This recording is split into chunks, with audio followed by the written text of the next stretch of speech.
WGSX Lynn Haven, WVLQ Port St. Joe, ESPN Northwest Florida. It's the next evolution of sports talk radio. The biggest stories and the biggest reactions. Now. And now we're taking... With the first pick. This is the last ball you gotta bet. The Inside Drive. From college to the pros. Interviews with the newsmakers, sports betting, your phone calls, and more. And now, The Inside Drive with Ryan Mulvey. Broadcasting from the Bill Kramer Chevrolet Buick GMC and Kramer Marine Outdoor Studios on ESPN Northwest Florida.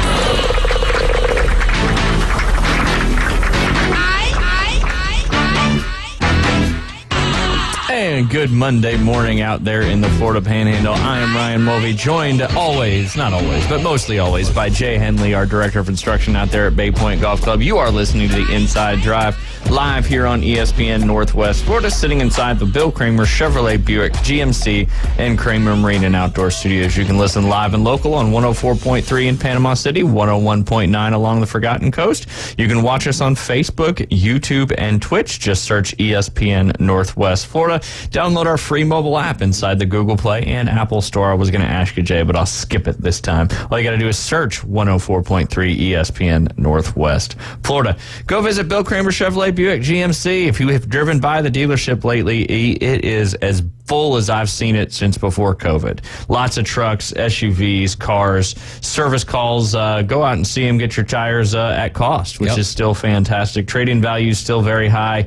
And if you saw the news, the recreational snapper season, they've added a few more days. Don't ask me what days they are. I just know they've added a few more days. So make sure your boat is in working order so you can get out there and catch yourself some dinner. Just got to visit Kramer Marine and Outdoor. And scallop season just started. Scallop season just started. I saw that Chris posted that. Yeah. Hopefully we'll have Chris back in studio sometime this week. I hope so. Chris Moats will be joining us today here in just a little bit. He's been involved with the Toys for Kids Foundation since the get-go. Okay. Since the get-go. And we have been hosting their golf tournament for a long time. It's coming up, I want to say, on September 23rd. So we're going to talk a little bit about that. He's also a huge Florida State Seminole. He's been going to games for many, many years. Yeah, well, good. Did you have a good weekend? Yeah, it was good. I played a lot of golf this weekend. You just can't, can you? Yeah, like, it's punishment is what it is. It's punishment. It's your own accord. You went out there. That's right. You taught a lot on Saturday, right? I did, and then played a lot of golf yesterday. So yeah, I'm a little tired this morning. It does not feel like I'm not rejuvenated. I need some more rest. It feels like. Well, you should have certainly. There we go. We got Coach Manley on the line. Coach, how are you this morning?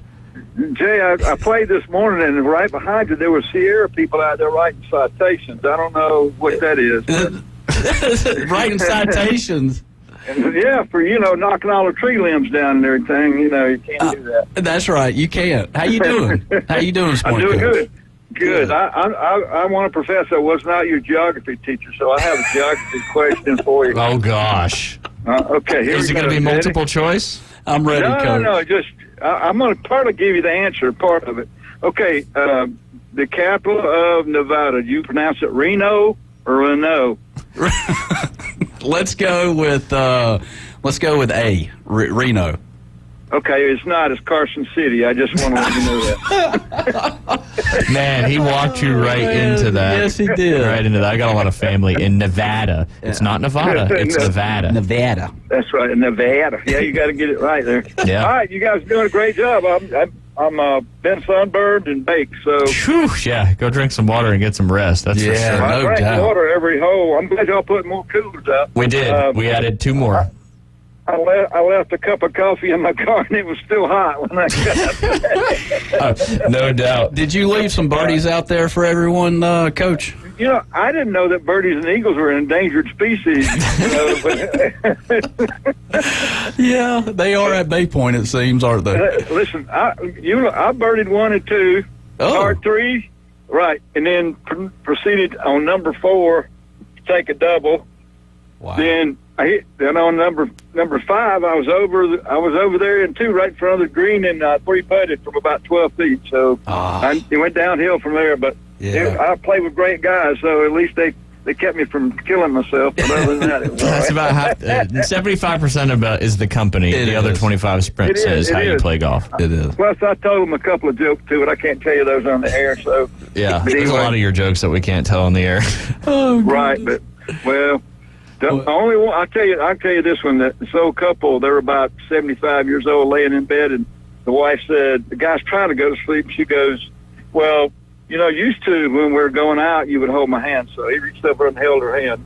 And then he rolled back over, and she said, "Yeah, and you used to kiss me when we were going out." So he rolled over and gave her a little peck on the cheek, and then so he tried to go back to sleep, but then she goes, "Yeah, and you used to just kind of nibble on my neck too." So he just throws the covers back and gets out of bed. She goes, "Where are you going?" He goes, "I'm going to go get my teeth." So anyway. I was very nervous about that one. Yeah, that is for sure. But that was good. I could have gone either way, right? Yeah, that could have went a whole bunch of different directions. That's me. Remind me to tell you the one about the lady that took her cat to the vet. Okay. All right. I have to go. I'll see you guys. Thanks, Coach. Remember that, Jay. I will. Coach Manley is notorious for telling jokes. Yes. Yeah. If you see him and you talk to him for 10 minutes, you're getting at least one joke. That's right. That's for right. sure. That is for sure. I know he's done a lot for the sports in this area for so many years. Oh, my gosh, and, forever. Literally forever. And I don't know if he probably hasn't said it on the air, but I'll say it. It will be Coach Manley Appreciation Night next Friday night. It's Bay versus Arnold, and In the Kickoff Classic? no, it's not this Friday, but next Friday. Oh, the actual. Yeah, Bay's got Niceville for their kickoff classic. Yeah. That's gonna be good. But I'm so happy to hear that. I had no idea, and that's awesome. Yeah, that's so good. If you're in the area next Friday night, go catch a Bay versus Arnold game. That's going to be a great one, and they will be appreciating Coach Manley for all his hard That'd be work. awesome. We'll have to go to that one. Yeah. That's for sure. Yeah. Your birthday's coming up this Friday? Saturday. Yep. And Y'all going up to the Peace Up A-Town Down? Yes, that's the plan. We You're going to Memphis. You want to check out the capital of Nashville and make sure that the Gold Dome was around. I'm so glad I clipped those two out. 'Cause You did. I had I know. to. I had no choice. Yeah. Literally, I had no choice. But I'm looking forward to kind of getting up there. My kids have never been to an NFL game, and so I know it's preseason. Have you been to an NFL game? I've been to a few. Okay. Back in the day. But, I'm trying Georgia to think Dome? of the last time I was at the NFL game. Yeah, it was definitely Georgia Dome days. Gotcha. Yeah, for sure. Braves are still probably playing in Fulton County.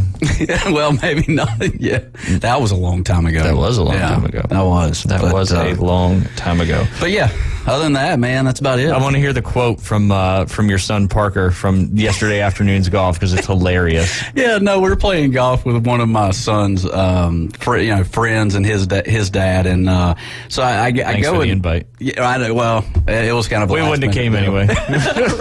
Go ahead. But I make a putt, and It was like a 30-foot putt. Yeah, right? yeah, and he looks over at the his son His friend. his friend and the dad, and he goes, "My boy does it for a living."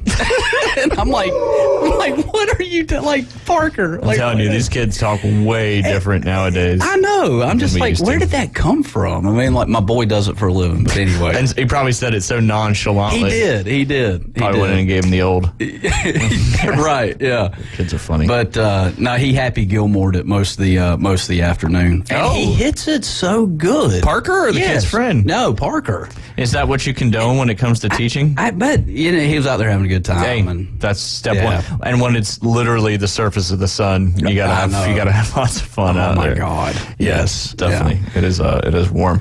Got to give a shout out to my daughter Ryan for as a 6th grader making the University Academy volleyball team. Congratulations! I don't know if she'll see any court action this year, but she made the team. She's excited to be on the team and practice and get better and all that stuff. So That's awesome. It's game changing though. They got practice 5 days a week. So we got to figure out how to get them from the school to First United Methodist. Beth, if you're listening, I thank you very much. They're coming out with a kids Uber. I think Uber is coming out with a kids Uber. Who's that ran by? Predators? Uber. Oh my gosh! There's no way there's a kids Uber coming out. That's what I hear. Come on, just like the capital of I Tennessee mean, there's just is, probably Memphis. yeah. There's probably more in depth. I would hope so. Yeah, I would. Yeah, I'm not putting my kid in an That Uber, seems regardless if it's dangerous. kid-friendly Uber or not. I did hear this, but from a student of some, a few weeks From ago. a reliable source? Yeah. One of your kids in the camp? Yeah, right, yeah. Sounds reliable. Kids Uber. Bring Max in here and ask him, yeah. Max is like, I'm the one that started that rumor. He probably was. Kids Uber. Yeah, I'm not going to. Yeah. I barely put my kids in your car and let you take them somewhere, let alone a stranger. Right. I'm just kidding. We got another. But no, congratulations to Ryan, though. That's awesome. I know that volleyball runs in your family, so it's in the blood. Yeah, my dad. It's in the blood. It's been a long time since he played, but he played a lot of college volleyball and all that particular stuff. So that's great. Yeah, want to give them a huge congratulations and excited to see how she develops and all that particular stuff. David, you see Neymar? He's going to Saudi.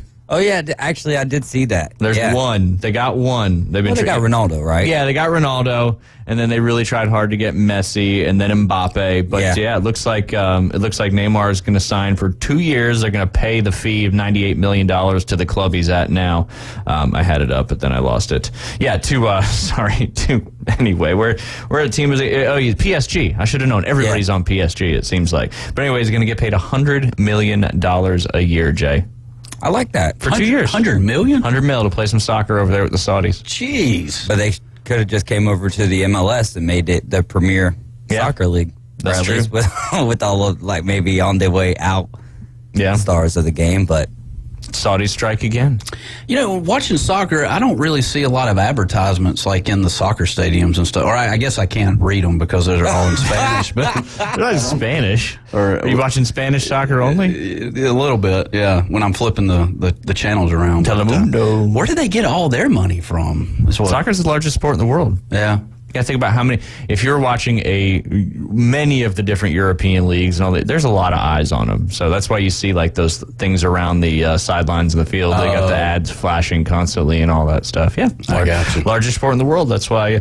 But bringing a guy over they've been trying. They got Ronaldo and they tried Messi. They tried Mbappe. But they know how much these players move the needle as far as. Look what Messi's done for Inter Miami.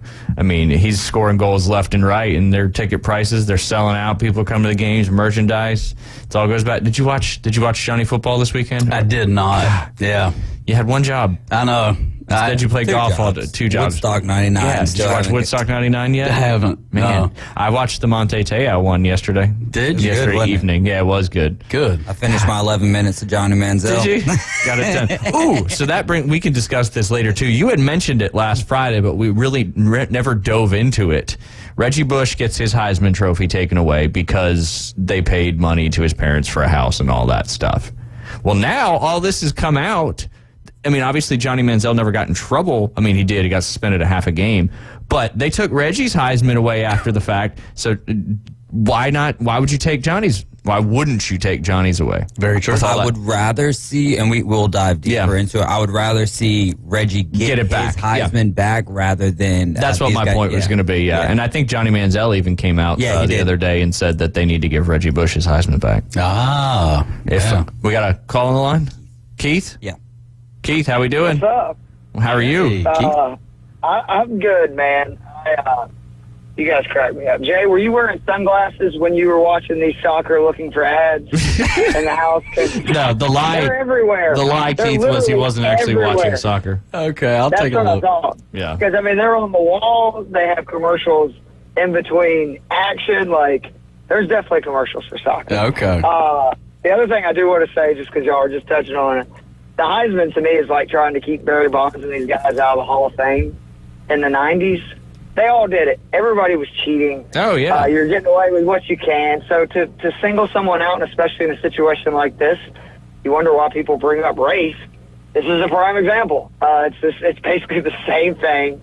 One has gotten little to no attention, and, of course, they were dead set on taking Reggie's away. But I was calling about my man, Lucas Glover. Yeah.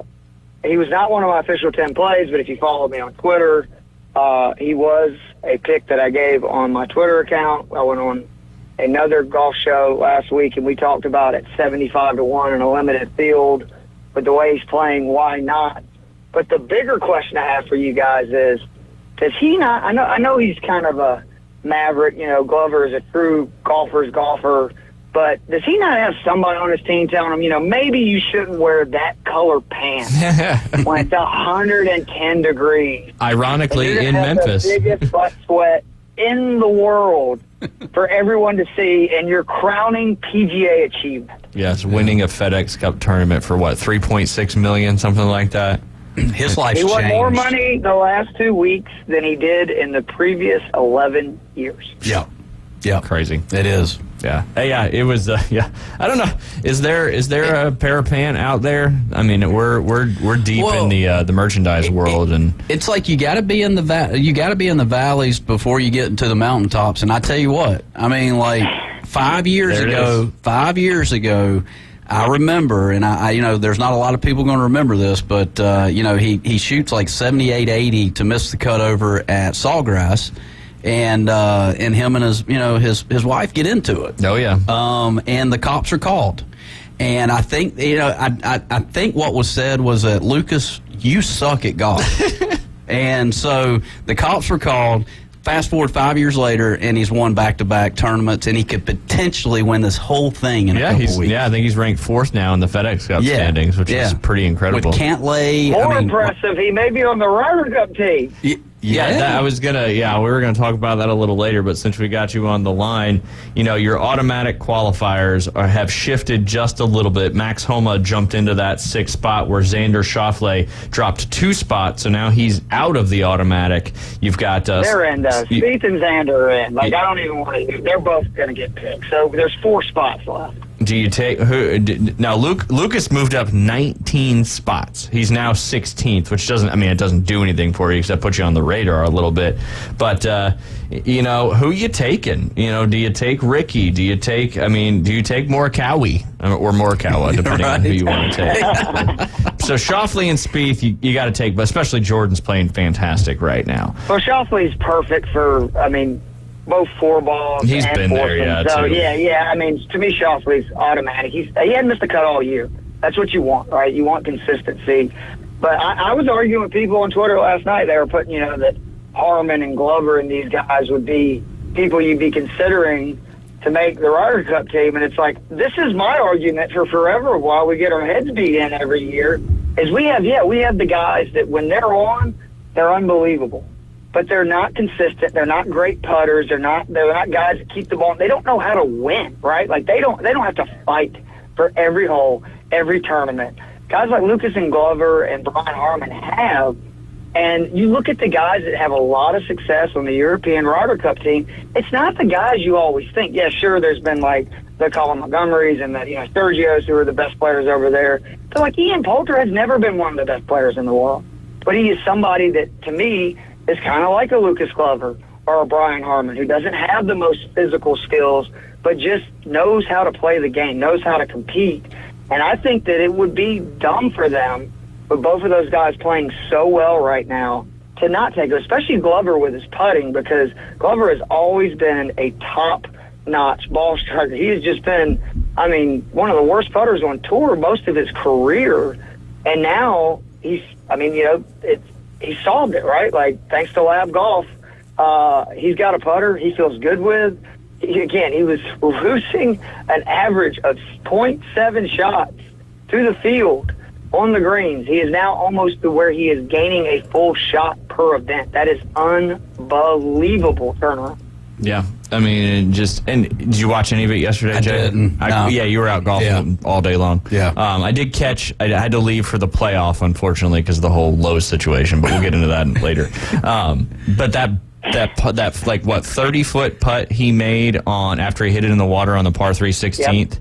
That right there just shows where he's at right now with his game. Yeah. A lot of people. And no offense, Cantlay going in the water is a prime example of what I'm saying about the top American players. Yeah, they're great until it matters.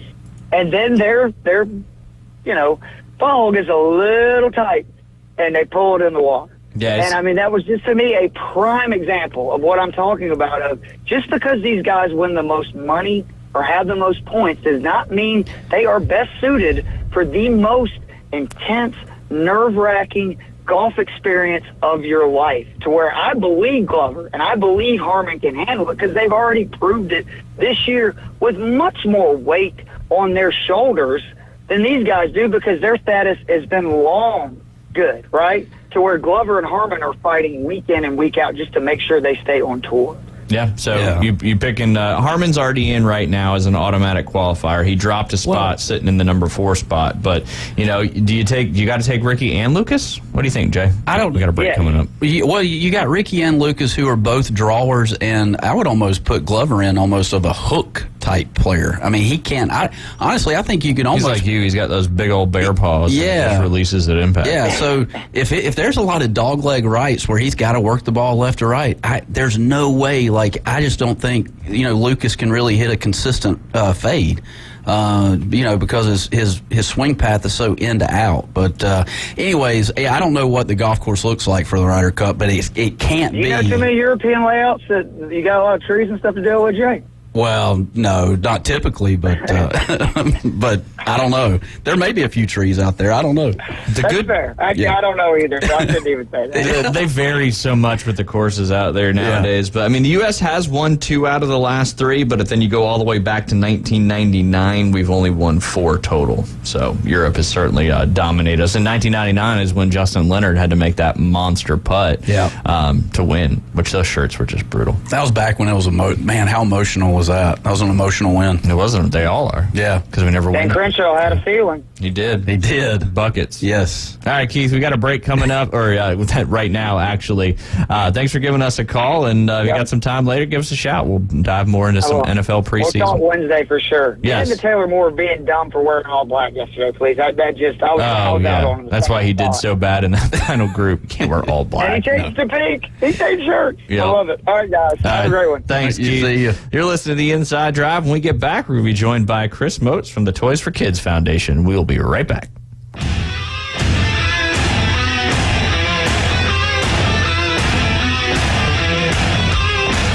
It's the PCB Hobby Takeover with Todd. Mondays at 5:20 on ESPN Northwest Florida. That is a very high-end card and very rare. Todd talks about coins, trading cards, collectibles, and the amazing stories behind them. It was the first one that's ever come through my door. Plus, we'll be taking your calls and questions at 850-215-6290. The PCB Hobby Takeover. A platform for you to do your hobby. Mondays at 5:20 on the Sports Talk Monster. ESPN Northwest Florida. Good morning. This is Joanna on ESPN Northwest Florida with your weather forecast on this Monday. A variety of some sun and likely thunderstorms this afternoon and evening with a gentle breeze around 11 miles per hour coming out of the south-southwest and temps near 91. We will have partly cloudy skies tonight and be quite warm at 83. And partly sunny in the morning and then likely thunderstorms tomorrow and a high 90. This forecast is sponsored by Mid-South Lumber, the best little lumber yard in Panama City. Thank you for tuning into ESPN Northwest Florida. Rely on it. Chuck was terrible at fishing. He spent many frustrating hours attempting to get results he saw from internet videos, aggravating trial and error fishing trips, and misguided advice from well-intended friends. Chuck is happy now with his newfound success after he visited Bay Breeze Bait and Tackle, where we keep fishing fun, simple, and successful. See us soon at Bay Breeze Bait and Tackle, located directly off Highway 98 on the west end of Panama City Beach. Signworks, a business serving businesses since 1985. Everything from signs and banners, vehicles and boats, magnetic and real estate signs, contractor signs, and much more.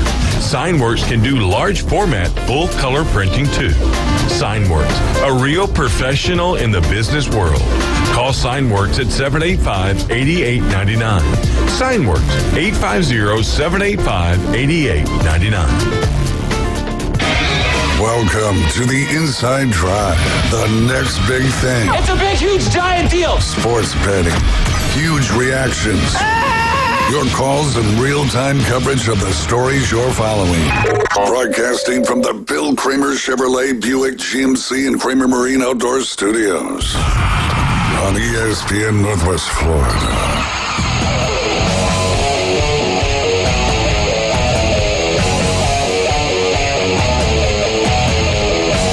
Welcome back. You're listening to the Inside. I was trying to look if this AP poll thing was actually up to date or not. I think it is.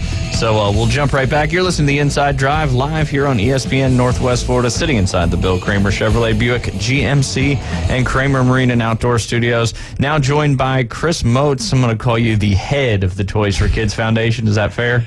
Yes. Awesome. Well, welcome to the studio with us. Yeah, absolutely. And a big, huge Florida State Seminole as well. Yes, since the day I was born. There you go. I had no choice. We'll dive into FSU here in just a minute. But let's talk a little bit about, what you've got coming up on September 23rd, what year it is, and kind of tell us a little bit more about the Toys for Kids Foundation and kind of how it all started and all that particular stuff. So September 23rd will be our 25th golf tournament. We started in 1998. Toys for Kids was founded in 1997. After our Christmas ball, which is really Toys for Kids' main event, that's where we started. That's the goal, is to get there every year. We realized after the first year that we got little kids' toys. Great. But we didn't get teenage stuff. We didn't notice. So one of our old members, not with us anymore, Steve Summerbell, said, hey, let's do a golf tournament. Well, we can make some money and go buy some teenage stuff. So it was born. Yeah. Steve played golf. I don't play golf. We had the guys at Black Tie, Matt Cain and Gary Gossable, golfers. So I kind of gave it to them and ran with it. We started at the Lagoon Legend. Oh, yeah. Which is the Nicholas. Yep. So our first sponsor was Mike Stewart. Yeah. J. Mike, and he's still the first sponsor Toys for Kids ever had. So Man. Mike's been with me for 26 years. That's awesome. Man, and now you've got a host of people that have been with you sponsoring. We do. We're very, very fortunate over the years. We will have, I'm at 35 teams today. I'll have 30, there'll be 36. Oh, yeah. Out of those teams, 31 of them, 32 of them have been playing probably now this group for 10 years. I mean, I don't have that much turnover. And then major sponsors, Cadence Bank, which was at one time Summit Bank. Yep. Frank Hall. Yep. He's been with me since Florida First days. Yeah. So we're going way back.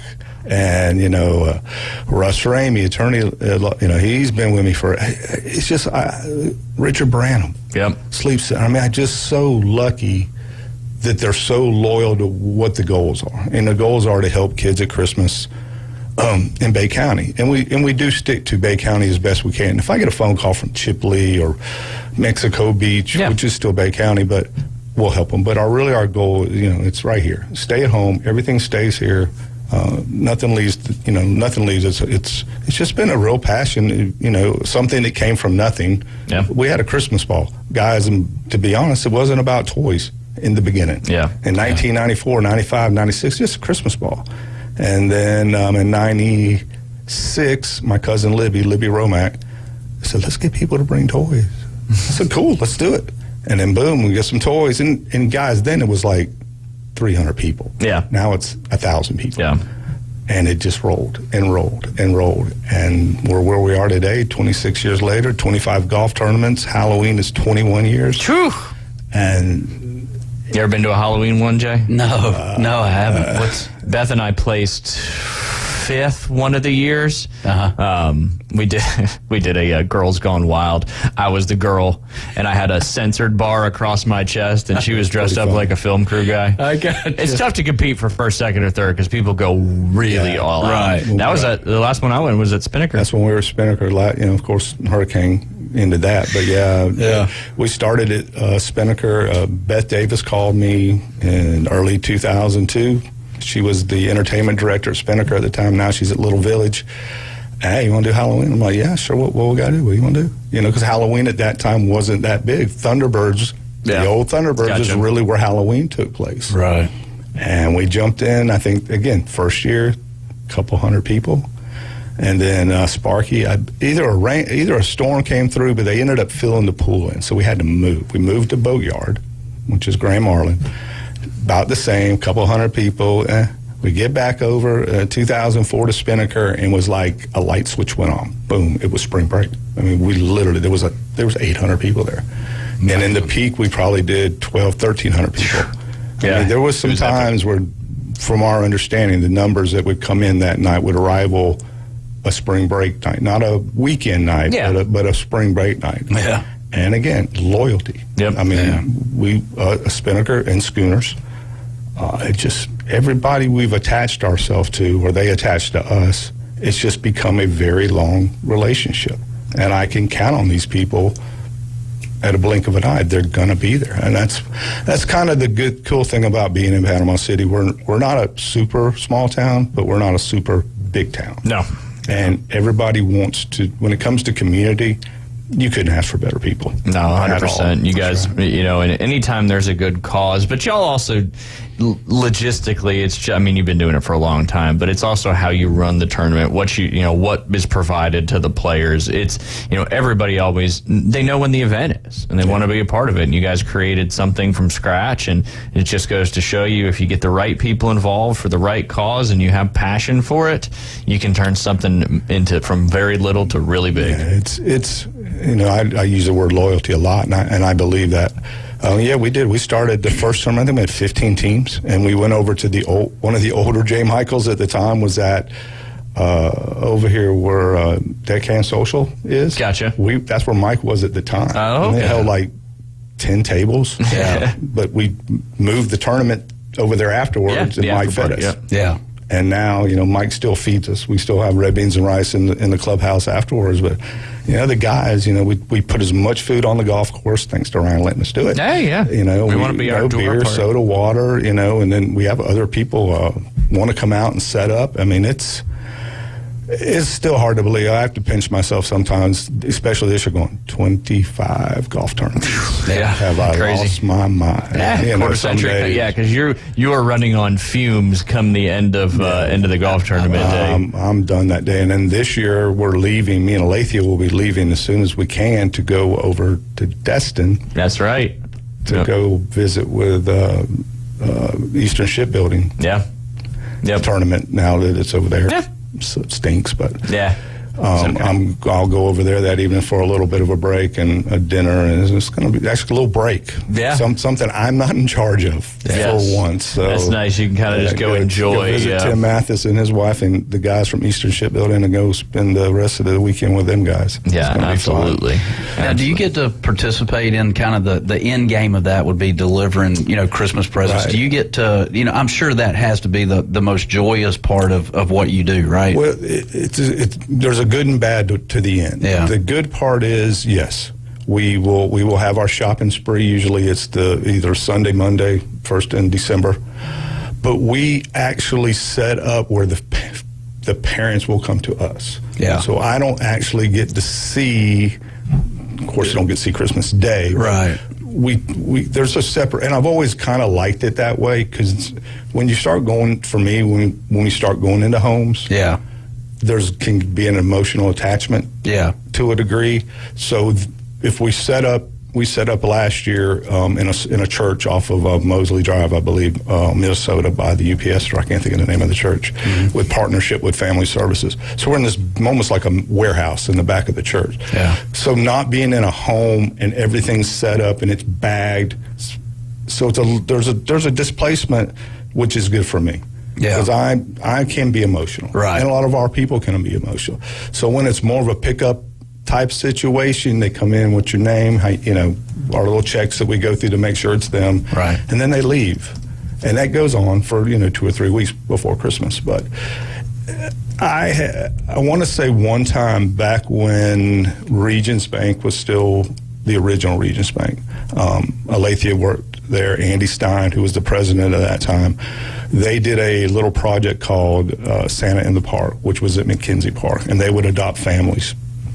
Each branch would take so many families, and then we would go literally to the home and deliver it. So that's the closest for me walking into somebody's home. Yeah. And one year I actually drove, we got in one of the old fire department trucks, and I rode in on as Santa Claus.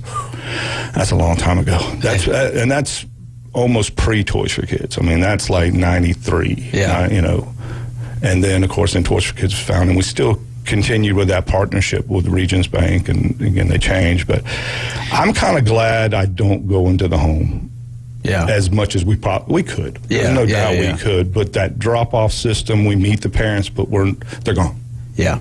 If I had to go in so many homes and so many homes and so many homes, it'd be kind of rough. Now, the people that you're helping out, are there local pastors that reach out to you that go, hey, look, we need your help? Or? We usually on our website, James will put up a sheet, a form, and you go in there and we'll get it that way.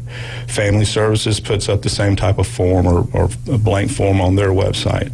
CAC, Gulf Coast Children's Advocacy. I'll work with Lori and Shannon and the other ladies over there. So multiple people are getting in touch with us at one time, and then we go. I got you. We go, with Family Services and through our website, it'll be a list. We'll get items. Yeah. With CAC, it'll be, hey, Chris, I need 3 bikes, or do you have this type of thing? And then I'll go. They'll either come to me or I'll go to them. Yeah. And then phone calls, text messages, emails. I mean, majority of what we get is funneled through Family Services, because Toys for Kids truly is not an agency. We're just a 501(c). Our charter is basically like the Elks Club, but our mission is kids, where their mission is whatever, So it's good because there's a screening process with them. I legally really can't screen any. I can ask some questions. Right. So it filters through to us. And then once we go shop. Once the Christmas ball is over with, and we get those toys, and then it all goes into one room, and we start this list here, bag this, bag this, bag this.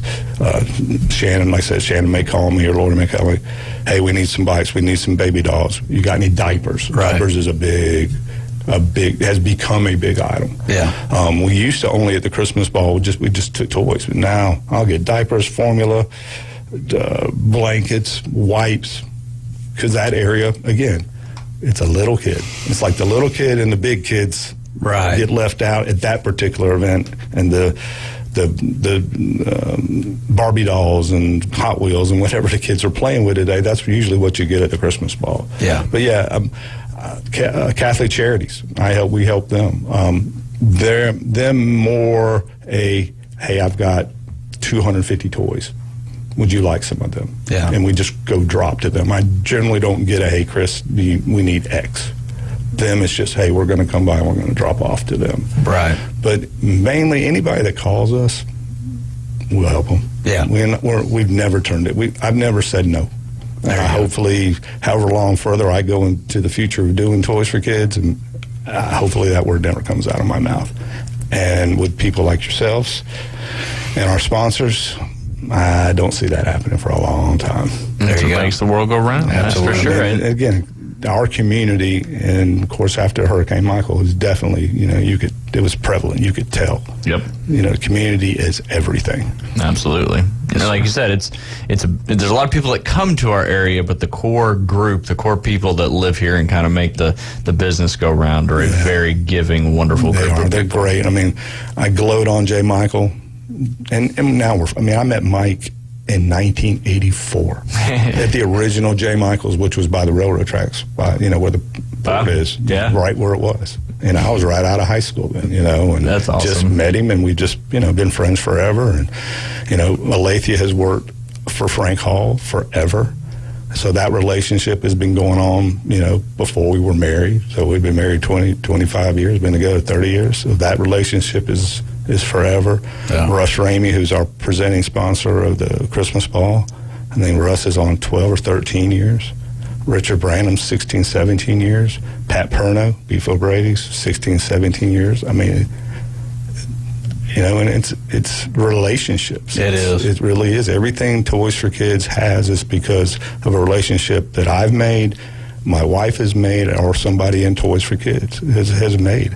Yep. And then, we have Gary and Matt over at Black Tide. They know everybody because everybody's got to get a tuxedo for some event, whether they were in high school and now they're adults and have their own kids. So when you got guys like that, I mean, it's just luck. That's all I can tell you. It's Toys for Kids is very lucky and very fortunate. Yeah, I think luck may be a little part of it, but the effort that you and everybody have put into it to grow it to where it is now certainly is prevalent. Yeah, I did a head count the other night before one of our meetings, and there's only 20 of us. And that's about the medium number. Over the years, we've lost people and you gain people, but I got 20 great people. I can't do it by myself. Even though some days I think I can, and I wear myself, Ryan knows this, I'll wear myself out. But I've got great people that I can just, hey, text message, what's going on? We need Pepsi for the golf tournament. It's done yet? Okay, 24 hours later, it's done. Stuff like that. And it's just, hey, I need somebody to stuff envelopes. Yeah. Okay, what time? So we work good together, and they're good people, and. But there's always usually about 20 of us. Yeah. It's about what it is. And then for the golf tournament, we come in with a truck. Right now, we thanks to Joey Siles at Panama Jack, we get one of his big box trucks. We load that joker up. We come out on Saturday morning at 5:30 in the morning. And Ryan doesn't have to worry. When we're done, we're gone. We're set up, we're gone. He scores us, and it's a beautiful thing. And then we're out of there, like we were never there. So the people participating next month, they bring toys to the event. That's the Christmas ball. That's the Christmas ball. This is fundraising for all that stuff. I got you. The Halloween party and the golf tournament are fundraisers. Okay. And the Halloween party is open to the public. The golf tournament is too, to a degree, but when you have such loyalty team-wise, just generally, I may lose 1 to 3 teams. The rest of them, it's easy to. They ain't going nowhere. Yeah, that's right. They have, and the cool thing. And me and Ryan's had this conversation because he helps me. The golf course helps me out with prizes. These guys don't know what they're going to win until they get it in their hands. Right. So they're coming for what we're doing.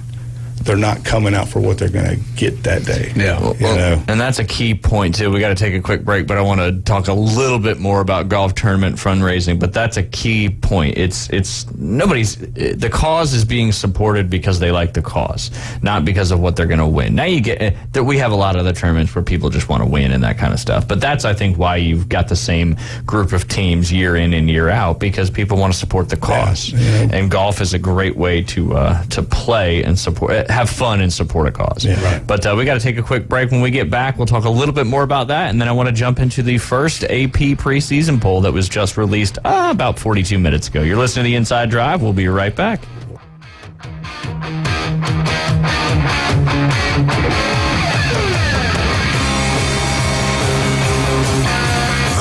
From 104.3 ESPN Northwest Florida is designed specifically for sports fanatics like you.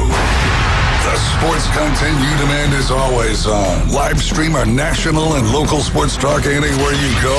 Reach us on all social media. You can also be a part of the show. Call and text into our studios. Plus, up-to-the-minute weather and traffic maps. The new app from 104.3 ESPN Northwest Florida is available at the Apple Store and Google Play.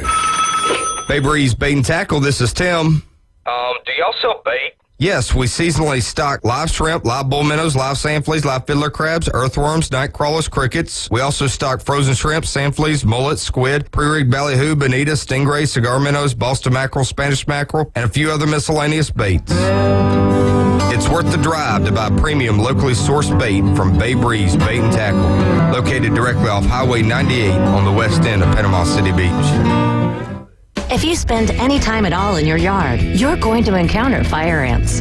We know they can ruin a party. That's why we're this area's experts at fire ant elimination. As your certified top choice professional, we will rid your yard of these unwanted invaders. Brock Pest is so sure they'll get rid of fire ants that they offer a 1-year guarantee.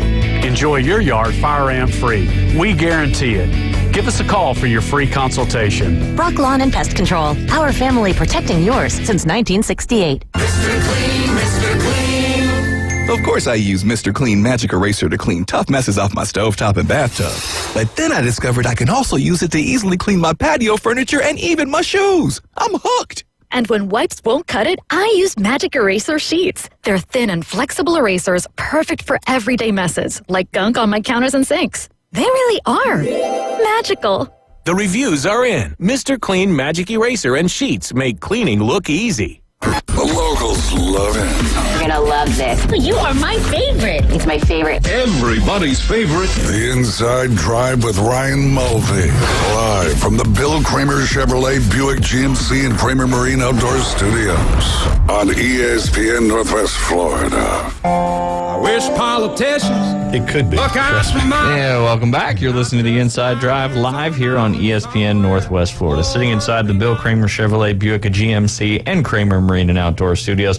Don't forget, we are an Auburn Tiger affiliate, and we will have all the Auburn games right here on ESPN Northwest Florida. And tomorrow we'll be joined by Brad Law at 11:40, I believe. He's the Director of Broadcast Operations for Auburn. We're talking to him a little bit, and then bi-weekly we'll be joined by former running back Ronnie Brown, former quarterback Jason Campbell, a couple of other guys throughout the season to kind of keep us updated on Auburn as well. I know there's been some talks, too, trying to get an LSU affiliate as well so we could broadcast that LSU-FSU game, because I believe it is that other company with the big heart on it that owns the rights in the entire state to broadcast FSU games. So, yeah, we can't jump in on that yet. But we're finding other ways around to make sure we get those big-time Florida State miles away from Tallahassee, and we can't get it on our local station. Yeah, that's right. We're local here on ESPN Northwest Florida. We got three great local shows. But I will be in Campers World Stadium. There you go. That'll be awesome. I will be there for the LSU-FSU game. A couple more questions before we dive into FSU. So what would you been doing this for so long, and we get a lot of people that reach out to us about tournaments, and we kind of tell them a few things. One is sponsors. Two is having a team that can get out there and block and tackle and break down walls to get that stuff going, which I'm sure y'all really had to do for many, many years as you were building this stuff up. It took, even though, like I said, the first year I think we had 15 teams. The next year, 1999, and it's, again, back to relationships.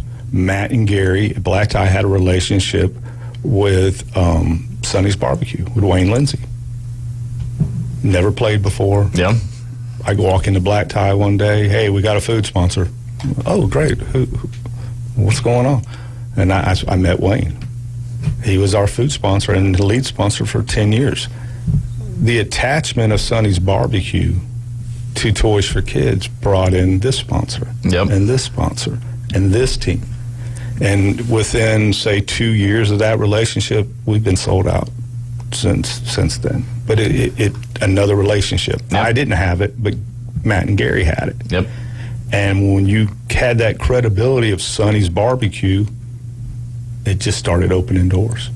Yeah. And you met more people, and teams wanted, people wanted to play. And we do our best. My goal at that day is once they get there, if they walk away hungry or they walk away thirsty, it's their own dang fault. Because we want to feed them as much as we can feed them. We want to give them as much water, soda. If they want to drink an adult beverage and have a beer or something off from one of the beverage carts, that's fine. But when they walk away, I want them to know they've had a good time. Yeah, that is the goal. And again, go back to Sonny's Barbecue started that because even J. Mike, we fed them after the tournament, but now we're actually at the golf course. Yeah, we're feeding them at the tournament. And sadly, we had to leave. When they decided to build the Nicholas, we left. We went to the Ombre. And again, relationships. The last year, which I think was 2000, 2001, I can't remember when the Ombre, when they were tearing down the they reopened lagoon. in 2005, so probably a year or two before that. West Burnham played in the tournament. After the tournament, Lisa Powell, who doesn't live here anymore, but Lisa walked over, introduced me to him. Your tournament's being moved. You're moving it to Ombre. We'll see you next year. Another relationship. Yeah. And we stayed at Ombre 9 or 10 years. We got to go to Camp Creek once.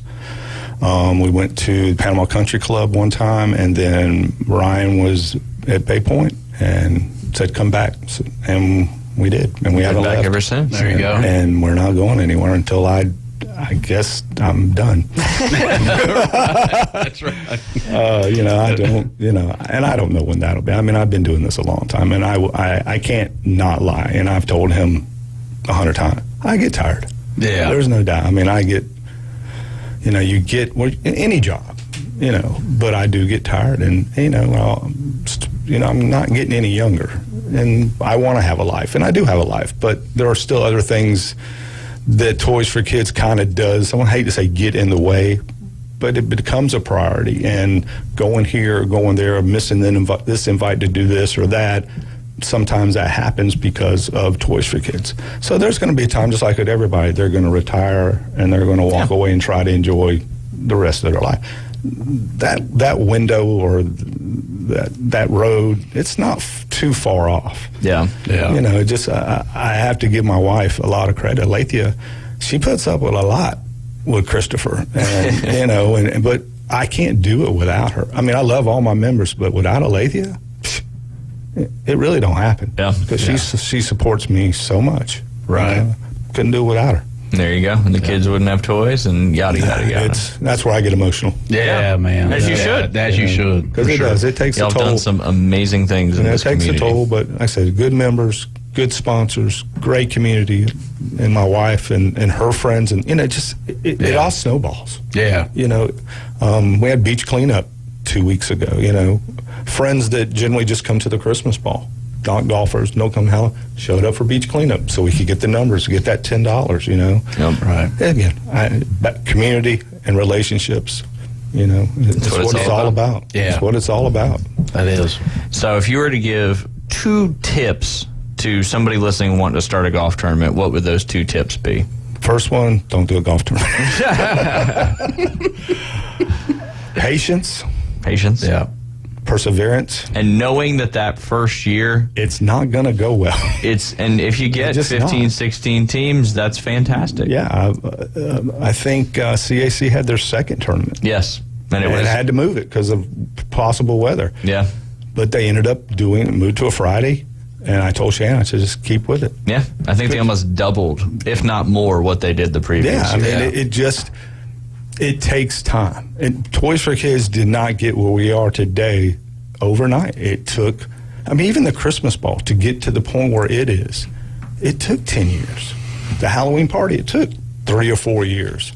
Golf, you know, it took to really where we're at today is many food vendors and everything that goes on the golf course. It didn't happen 5 years later, 6 years later. It was 10, 12, 13 years later.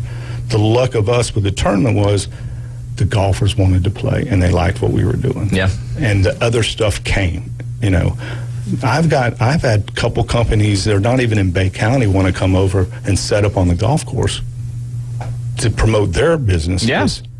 Because I heard about our tournament. So I think us, and Ryan, you probably know better than I would say the Chapman, Toys for Kids, and what's the tournament at the country club? Sherman. Yeah, probably 2 or 3 of the longest running tournaments. Yeah, in Bay County, outside chamber tournaments. Yeah. Well, and the Sherman's been running since the early 1910s or 1920s. And the Chapman's been around longer than us for a while. And then we're 25 years. I mean, I'm sure there's somebody else. I'm trying to think off the top of my head some of the ones that we've done for a long time. Obviously, you are by far the furthest. The Crew of St. Andrews ran for a long time too, but I think they were at the country club this past spring, if I'm not mistaken. It just in any of the events. Again, I when Toys for Kids started, I didn't have any experience doing this. I worked at Arizona Chemical. My little bit of business experience was when I worked for Champ Sports Shop. I did work for Fox 28 for a short stint and the old Bay 96 selling radio advertising, but it was just on the ground learning. Well, and it really was. That's one thing we try to tell people all the time is that we don't know anything about golf. It doesn't matter if you don't know anything about golf. I don't play golf. You just gotta have relationships is one of the big words I've heard you say multiple times. You've got to know some people. You got to get some sponsors. And you got to get some volunteers. The golf side of things, that's what we take care of. Yeah. You give us the player names. We take everything from there. Obviously, you're responsible for your registration and all that stuff, but you don't have to know anything about golf in order to run a successful fundraising golf tournament. My clubs that I had when we first started had Kmart on them. Vintage. My dad played a little, but I've went out at some other things and I'd rather just drive the golf cart and socialize. But it's just being passionate, knowing what the end goal is, and seeing what could be. You need those things inside of you. So high school booster clubs, don't expect it to happen overnight. If you made $2,000 the first tournament, okay, well maybe you're going to make $6,000 the next one, and then maybe the next one you're going to make $8,000, and then and down the road. But it's a one-day easy way. I say easy. It's a one-day, even a smaller field, a one-day you can make $5,000 or $6,000, whether you go sit in front of a Publix, selling cookies or whatever for all day, and you make a couple $100. Yeah. But you got to be, whoever's in charge and whoever's behind them, regardless of what company it is, you got to be prepared to put 100% in to do it. If you don't, you're not going to survive. You're just not. Chris, I was going to ask you this. When you started this, you said back in 97? 97 was when we were founded, yeah. Was there something that happened that kind of kick-started this, per se, or was there a thought? Or was that, because I know there's got to be a great story that back in I'm dating myself. That's all good. 1980. Jay dates himself all the time. I do. In 1989, I lived with a couple gentlemen, Steve McNeil, and I can't think of my other roommate. And at that time, you had some pretty big Christmas parties in town. Yeah. People's First had their big Christmas party. The Hiltons, Charlie had a big Christmas party for his company. You had the Heart Ball was super big then, and then you had the Bay Medical Gala. It wasn't a Christmas party, but I think it fell in the month of November. But if you didn't work for those companies, you didn't get invited. So I didn't work for one of them companies. So either did Steve or our other roommate. And so we'll just have our own party. Yeah. So at our house, we were renting. We had a Christmas party, and we all dressed up. And from there, we went to another building and to another building. And we basically tried to create a formal Christmas party for those who didn't get invited to the big parties. That's where it came from. How about that? It had nothing to do with toys. And now it's the Christmas party to go to. And 96 is, like I said, 96, my cousin, Lib, she's like, look, maybe, because I didn't want to do it anymore. I was just like, we were putting our own money in. In that time, it wasn't a ton. We just had enough to rent the room, and we had either John Halsey, which was the house DJ at Club La Villa, or Mark Limmer at Spinnaker, and those were our DJs. And we all threw a couple $100 in the pot and rented the room, and you dressed up, but I was done, and so when the whole toy idea came up, I said, okay, let's do it. And the boardwalk was, I don't know if it was the boardwalk yet. It may have still been Miracle Mile Resort. God, I'm dating myself. I didn't even know it was called Miracle Mile Resort. Yeah, that's cool. Yeah, and there was 4 hotels there at that time. Wow. And we were in the front one, Howard Johnson's, I believe it was a Howard Johnson, was where the condo is now. And like I said, a couple hundred toys. And that just kind of, it lit a fire literally under all of us at that time. We're like, hey, maybe there is something here. Yeah. So actually, Rod Allen, another friend of mine, he used to own Romo Photo, and now Rod owns Blue Moon and I think the Whiskeys at the beach. His sister's an attorney, and I went and sat down and talked to Cher about how do you go about forming a nonprofit and what the process is. After speaking with her, I went back to my cousin and the 3 or 4 other people that were involved, and I said, it'll cost us X, and who wants to come up with X? And so we did, and Toys for Kids Foundation name was brought up, and that was the name we stuck with. The paperwork was filed. September 7th, 1997, it came back from the state. 2001 is when we got our 5013 status. So nice. And the rest is history. The rest is history. Again, it started out with a Christmas party. Just a Christmas party. And now it's the Christmas party here in Bay County because you get to dress up formal. Everybody loves to dress up. There's not a lot of things you get to dress up for. But we got to take a break. It's the top of the hour. You were listening to the Inside Drive here on ESPN Northwest Florida. We'll be right back.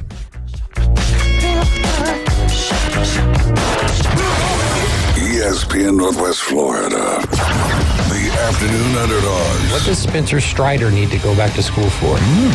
I like that. Combination of pitches, like throwing pitches at the right time instead of just consistently trying to overpower. People work on that slide piece. The changeup could be a little bit more deceptive, if you will. 4 to 6 weekdays.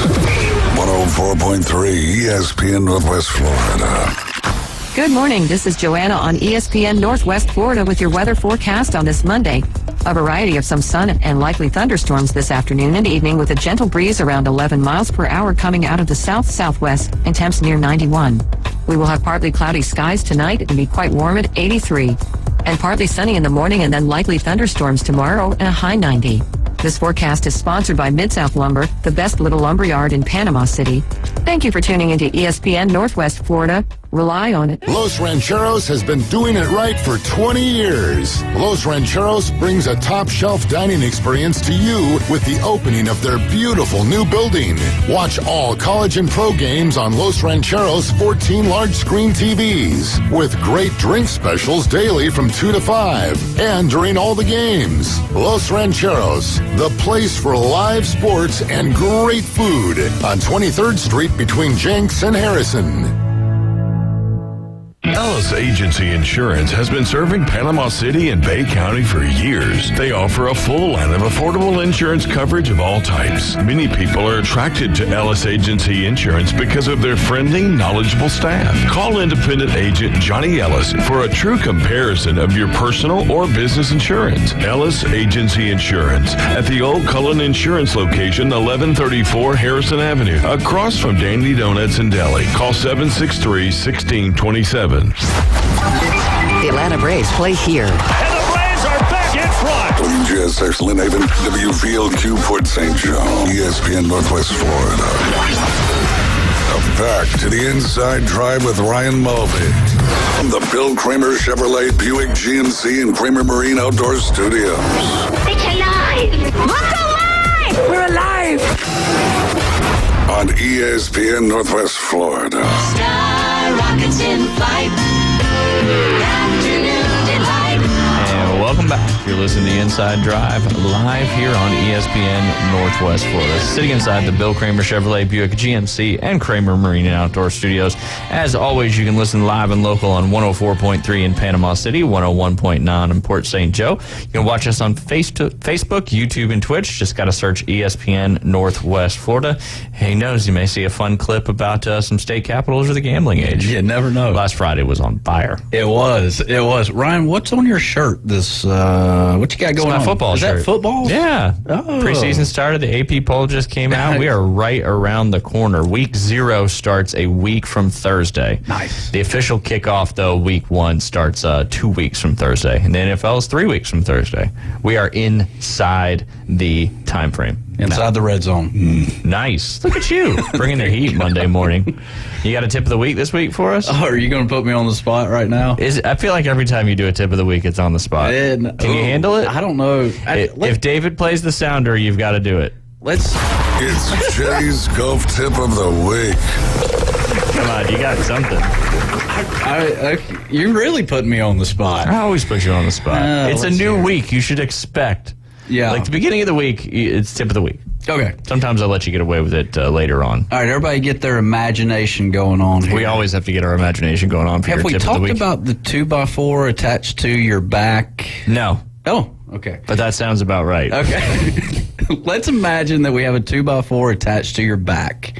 And what you're going to do, that 2x4 is going to go down your rear end and be posted into the ground behind you. Yeah, it's anchoring you into the ground. It's anchoring you into the ground. For you to rotate on. Right. Let's imagine that you don't want that 2x4 to bob or sway as you swing that golf club. Okay. If that is bobbing or swaying, you're obviously either moving lateral or you're, bobbing up and down, whatever. You're just trying to make that 2x4 stay as still as possible as you turn through the ball. Yeah. How about that? No, that's a good one. That is a good one because it's true. It is. To execute good golf shots, you want to be in your posture and you're just rotating on your axis. Right. And that's one of the things, if you come see me on the lesson tee, the first thing we're looking at is posture. Because if you have a C-shaped posture and, like your back and everything scoliosis. Which I have some of, the doctors told me. Is that why you chill down in the seat when we're on the show? The anti-C. Right. But a reverse C is not good for golf. It is not. Yeah. So, we're working on posture, and you always want to stay in your posture whenever you swing the golf club. Stay in your posture. Feel anchored to that turn. Yes, for sure. There's my tip of the week, and that was right off the cuff. Hey, I feel like you do better off the. Have you planned any of the other tips of the week? I have. I mean, not on the spot. Maybe give me 10 or 15 seconds, but that was 2 seconds. That's true. That's true. We do have a caller on the line, and it's perfect timing because I was going to discuss the AP poll, but I was going to go on a little rant about preseason football football and how all these people get so excited about what happens, but the majority of these teams, it's not even guys that are going to make the 53-man roster. Now, there's some people that have starters, the rookies, and people trying to make the team, but don't get excited if your team loses or your team blows out another team. It's preseason football. You can only put a little bit into that. Alan, how are you doing on this hot Monday? I'm trying to make it, man. I think I'm still jet lagged. I was going to say, you're Bender from Vegas. You're back. You back in Virginia? Yeah, I know. Yeah, I'm back in Virginia. Back in the bunker. Back in the bunker. Good to know the bunker was still there when you came back to it. Hey, Alan. It was warm. What do you think about half wins for preseason games, just to kind of roll the dice a little bit with NFL? What do you think about half wins? I need you to elaborate more on what you're saying. Just say you win. You win a half a game or something like that. Just to put something on the line with these preseason games. So I am probably in the small minority of gamblers who just have absolutely no interest in exhibition games, because the people who play in them obviously have no interest either. So I say I think that's a silly idea, and just honestly, I don't even like starters playing. Patrick Mahomes took 4 or 5 snaps yesterday. Why? Yeah, what's the point? Yeah, like why? And somebody was like, "Oh, so he can get over the Super Bowl hangover." Shut up! Hey, come on, He's the man. best quarterback in the world. He doesn't need 4 or 5 snaps to get back into the game. And he was 6 inches from getting hit in the back of the head on a third down slide. And for what, man? That's how I remember Zach Wilson. Didn't he get hurt in preseason? Yep. Yeah, like, come on. Just make it for the people who need to make the roster. Allow the guys who need to get back into game shape to do the scrimmages and stuff. But, like, preseason games itself, it's really unnecessary for starters, man. Mahomes and Kelsey been playing together for, almost a decade. Yeah. What more can they work on? Yeah, I don't know. I was surprised to see, and like Derek Carr starting with the Saints. And I get it. Like, he hasn't been with the Saints before, so you've got some but that's what your training camp is for. That's what your joint practice are for. It's so risky to put some of these guys out there. There's no doubt about that. I got some takeaways. Any takeaways from the preseason games, even though we're, kind of talking about how they don't matter? I mean, it matters to some extent for some of the players. Yeah. The number one takeaway: Trey Lance sucks. I know I don't want to lead with that, but I gotta say it, man. I know. And I looked at Grant. I think his last name is Cohen. He's kind of a eccentric man. He's a Niners beat writer, and there's all these different opinions on what's wrong with Trey. But it's been 2 years. It's been 2 years, and a lot of those 2 years has been on the sideline. So I expect you to be able to execute better, man. Like the play I sent you guys yesterday, like he should be able to get from his first read to his third read in Kyle's system, because everybody's still in a tight spot. Like, we're not that much of a spread out offense. Like, if it was the Chiefs or something, I could understand. But from your first read to your third read is literally a 2-second look in Kyle's offense, especially on a 3-step drop back, and he can't execute it. He pump faked on the second look, and the second guy was open. And looks like me out there in adult flag football. I go through like 6 reads, and then I still throw it in the double coverage. It just looks like a guy who hasn't who hasn't played quarterback at a high level. It's just a wasted pick, man, and it sucks as a fan. It sucks for the organization. It sucks for Trey, because I think somebody over-evaluated him, and he's in over his head. And so that was my biggest takeaway, is that I think he can't be salvaged. Yeah, and you wanted him, and the O-line looked terrible too. But I mean, that's part of Shanahan's offense, is you can get away with not such a great offensive line all the time, because your reads are quick and your people are moving to the right places. But yeah, just looked a little bit out of place, and he only played 13 games in college football, and reps matter. I mean, everybody's talking about Stetson Bennett as well, although on his first drive he about threw 3 interceptions that were dropped, so it wasn't all roses. But he played 18 years in college football, so he had a lot of good 18? reps, and something like that. Yeah. He's not even in the top, the best people under the age of 25, because he's not in that category. Gotcha. He wouldn't be it in any way, but I think he's older than 25 at this point. So, hey, Alan, no hotel fires in Las Vegas, I hope. Nah, man, no hotel fires. I didn't have any crazy things happen to me in Vegas. That's good, because that's usually the place crazy stuff happens. I know. That's what. When I got off the plane, I was a little on edge. I was like, crap, man. I already had a hotel fire and all kind of stuff. I hope nobody mistaken me for, like, Big Papi or something. You do look a little bit like Big Papi. I've never met you in person, but when you come down here and visit us, that's what we're going to roll with. We're going to go around to all these places and get you to sign some autographs. Yeah. Well, I was going to say the other takeaway from preseason week 1 is that fans are crazy. Like, I'm one of them. Like, it's a little ridiculous. Like Stroud got 4 throws, and people are like, he's a bust. 4 throws. Yeah.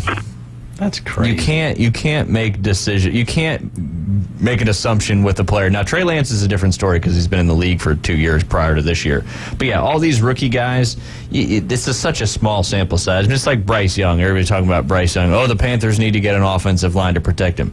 Did they have any? I don't know this. Did they have any starting offensive linemen in for that preseason game? Who knows? Who knows? But they probably had. If they did, it was probably just a couple. But you got to give these guys some time. Everybody's so quick to jump to the fire. Now, let's talk about, I want to get your thoughts on Justin Fields and then DJ Moore. Obviously, little screen pass takes it to the house and kind of gets all those Bears fans excited. What are your thoughts on that, Alan? Did we lose Alan? Or did you meet him, David? Nope, we might have lost Alan. Alan, if we lost you, give us a shout back. Let's jump into the preseason AP poll that just came out, because I want to talk about your Florida State Seminoles. The AP poll, first AP poll, the coaches poll came out last week. We talked about it, but this is the first official, Associated Press poll that gets us kind of kicked off for the season. No doubt Georgia Bulldogs coming in at number 1, looking to three-peat. You think, Chris, I'll ask you since you're here. I know Jay's answer already. You think Georgia three-peats this year? No. No. Not at all. You said no, too, didn't you? I mean, they may be there at the end, but I think, again, everything goes in waves. Yeah. I think there's some other teams that are, with the portal, they're catching up. Yeah, absolutely. Alan, we got you back on?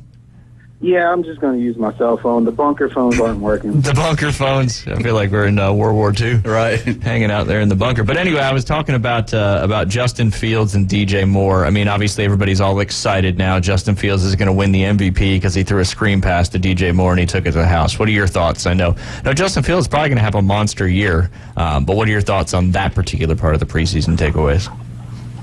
So I was talking to my friend about it, and I'm doing a TikTok on RPOs here tonight. But I run pass option, Jay. Gotcha. Yeah. So noted. If they get more into an RPO based offense for Justin Fields, I think it'll make him a lot more comfortable, and it'll fit their personnel style better. Like, DJ Moore's a playmaker, man. I know a lot of people are not familiar with him because he played in Carolina, but his MO is get him the ball and get out his way, because he'll get you yards after the catch, as you can see on the screen pass. But even Herbert and all these other guys that he's got around him, if they just get them the ball in space and allow them to work, there'll be opportunities for them to make plays. And then DJ Moore can still stretch the field too, similar to what AJ Brown does for the Eagles. And so I was going to talk about it a little bit more so about the Colts tonight. But I think the Bears should do the same thing.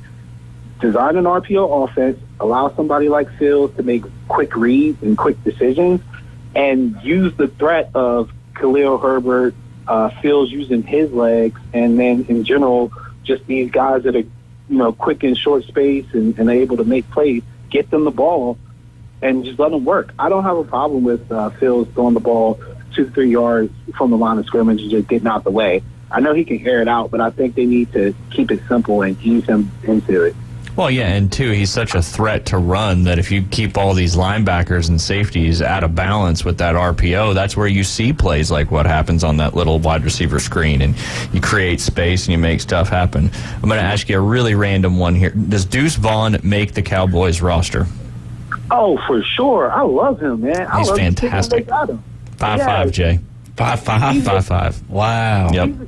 He's a gadget guy for sure because of his size, but he's tough. If you're using him in pass blocking, you're an idiot. because he's so small, but he's so good in short spaces. If anybody missed the game, go back and look at like one of his plays. It was like a 10-foot window where he was at the line of scrimmage and he juked two people. Yeah, spin move, juke, and then he juked two Jaguars into each other. Jags, not Jaguars. Yeah, like you got to give him the ball. So I think he'll be good for their system if they just use him for what he is, which is a gadget guy. But if they're going to try to run him between the tackles, then that'll never work. Yeah, I don't see that. Probably. Who's the bigger person, Darren Sproles or this dude? Is it Sproles? Is it Sproles? Sproles. Yeah. Sproles, yeah. Who's bigger? I think it's Sproles. Probably. Yeah. 5'5" is pretty tiny. Yeah. There's a video I was looking at that came out of Deuce blocking a linebacker in practice, and it looks like a little kid pushing on a big kid. I gotta But see this. I'll show it to you at the break. But he is fast and he's shifty and he's hard to see. To be honest, I mean he is. Yeah. That's philosophy. Offensive line. Like that. What'd you say, Alan? Sorry. I said Dallas would do something stupid like that, try to use him as a blocker. Come on, man. No, for sure. For sure. Which, we've had one preseason game. Which rookie quarterback has the best season? Stroud, Richardson, if he plays, or Bryce Young? Or how about the Raiders quarterback? When Jimmy G gets hurt, he's going to come in. He looked great yesterday against the Niners' second team. My guy from Purdue? Yeah. I actually like him. I think what's going to hurt him is, like, he's not athletic. And what people got to understand, too, man, like, it's very vanilla when you're talking about defenses in preseason. I think Greg Williams is the only idiot that runs exotic blitzes during preseason football. So guys who look good always have an edge because that shows that they can execute the simple things, which is always a good start for a rookie. I want to say it's Bryce Young, but man, that offensive line was so bad. So give me the wild card then with the Purdue quarterback. If he does end up, if he gets some action, if he gets significant play time, I think he's got a good coach as far as quarterback go in McDaniels, somebody that understands it's a system that he's familiar with as well, and then. Josh Jacobs and the playmakers around him, Devontae Adams, I think they're a lot better weapons than what everybody else in that list is going to have. Yeah. Let's talk a little David's Tennessee Titans here real quick. And both Levis and Willis got a lot of action in that preseason game. Willis they both had a decent showing. Do you think one of them does Malik get traded? Does Willis get the number 2 job? Just want to get your thoughts on that behind Ryan Tannehill. My understanding was that they wanted to get away from Willis, so I would assume Willis would get traded. I think it's one of those situations where it doesn't matter how good Willis does, unless Levis is working backwards, he's going to get the number 2 job, and they're going to try to trade Willis. But I don't know what his value would be. He still doesn't set his feet when he throws, and he's a decent playmaker as far as athletic ability, but I don't think he's accurate enough still, man. It's still some little things where he'll even complete a pass and like that should have been thrown a second ago, or that should have been more in front of the receiver, things like that as a starter you're going to expect him to be able to do. What about the Tampa Bay Buccaneers? You think they're going to trade for somebody here before the season starts? Do you think they're going to roll with Baker and see what happens? Man, Baker's bad. He is terrible. I root for Kyle Trask because I liked him when he was in Florida. I just don't know if Bruce Arians was still coach. I think Kyle Trask would be the quarterback because he's got the type of arm that Bruce likes on quarterbacks. But I'm not sure what they got going on in Tampa right now. So I'm assuming they'll let Baker go because he's the veteran. But again, I gave him 4 games. I think the leash is real short. Yeah.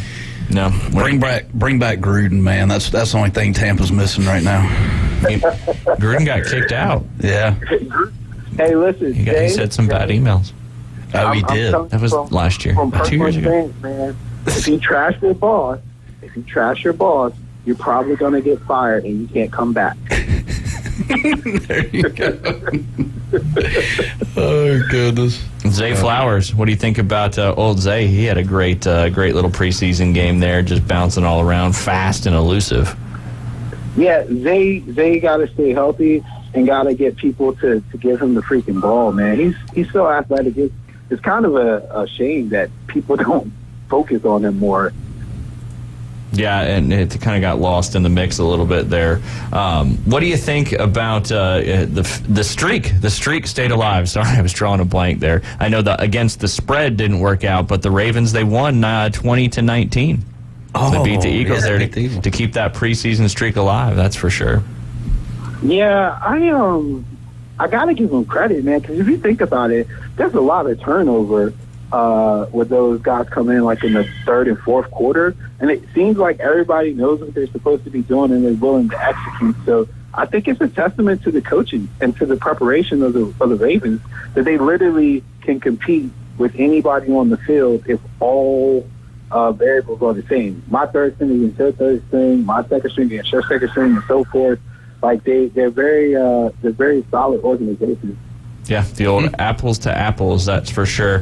How much of, I'm just kind of firing off before this next break we got to jump on, how big of an impact do you think Quentin Johnson will have on the Chargers offense with Herbert and Williams and Keenan Allen and all those guys? He had a touchdown yesterday, or it might have been on Saturday.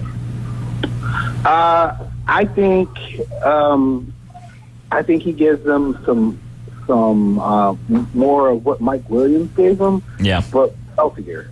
And they really need that explosive component because Keenan Allen isn't that explosive, but they need a consistent explosive downfield guy that can hook up with Justin Herbert when they do the scramble drills because he buys a lot of time. But generally, if Mike Williams isn't in the game, he has nobody to go downfield to. And I think Quentin Johnson gives them a big boost. Hey, Alan, you want to hang on one more break? I know you want to talk about some of the NFL futures. Sure. All right. Well, you're listening to The Inside Drive here on ESPN Northwest Florida. We'll be right back.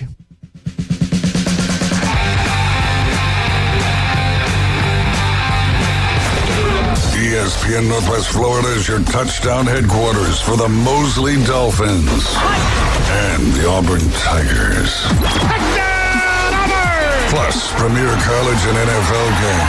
Touchdown! Incredible! Your source for the most live football on the Gulf Coast in a rich audio experience. ESPN Northwest Florida. Good afternoon. This is Joanna on ESPN Northwest Florida with Monday's weather forecast.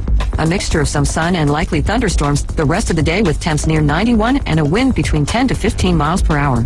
Partly cloudy skies tonight and a temperature of 83. About the same tomorrow, around 90 with some sun in the morning followed by likely thunderstorms. Very warm with a high around 89 and likely thunderstorms and heavy rain Wednesday. This forecast is brought to you by Earthworks of Northwest Florida. Thank you for tuning into ESPN Northwest Florida. Rely on it. Take your next adventure in an eco-friendly all-electric Kia EV6 that gives you the movement that inspires. You can live fully charged while saving now and down the road on fuel costs. Schedule a test drive today and explore the electrified Kia vehicles at Bilbert Kia. You have to drive it to believe it. Now offering $7,500 EV lease bonus when you lease a new 2023 Kia EV6 wind electric all-wheel drive for 36 months. You'll get the perfect balance of comfort, safety, and technology with a performance that minimizes the impact of our environment. Bilbert Kia is the home of the 20-year, 200,000-mile warranty. See us today at 2435 East 15th Street or BilbertKia.PanamaCity.com. We make it easy to switch to EV ownership and give you the peace of mind you can trust. Close-in lease based on a new 2023 Kia EV6, model number N5452. No security deposit required. $7,500 EV lease bonus not available for cash. Subject to credit approval, dealer participation, and vehicle availability. $49.99 due at signing for a well-qualified lease and see dealer for complete details. The 20-year, 200,000-mile warranty is a Bilbert Kia warranty. Must take delivery from dealer stock through 9/5/23. We're starting fresh. Fresh new start. Locally sourced, Farm to Radio. The Inside Drive with Ryan Mulvey is live and local. From the Bill Kramer Chevrolet Buick GMC and Kramer Marine Outdoor Studios. On ESPN Northwest Florida.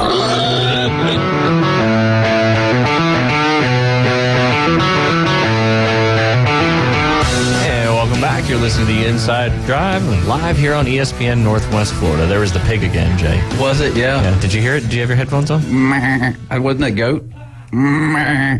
What's the capital of Tennessee?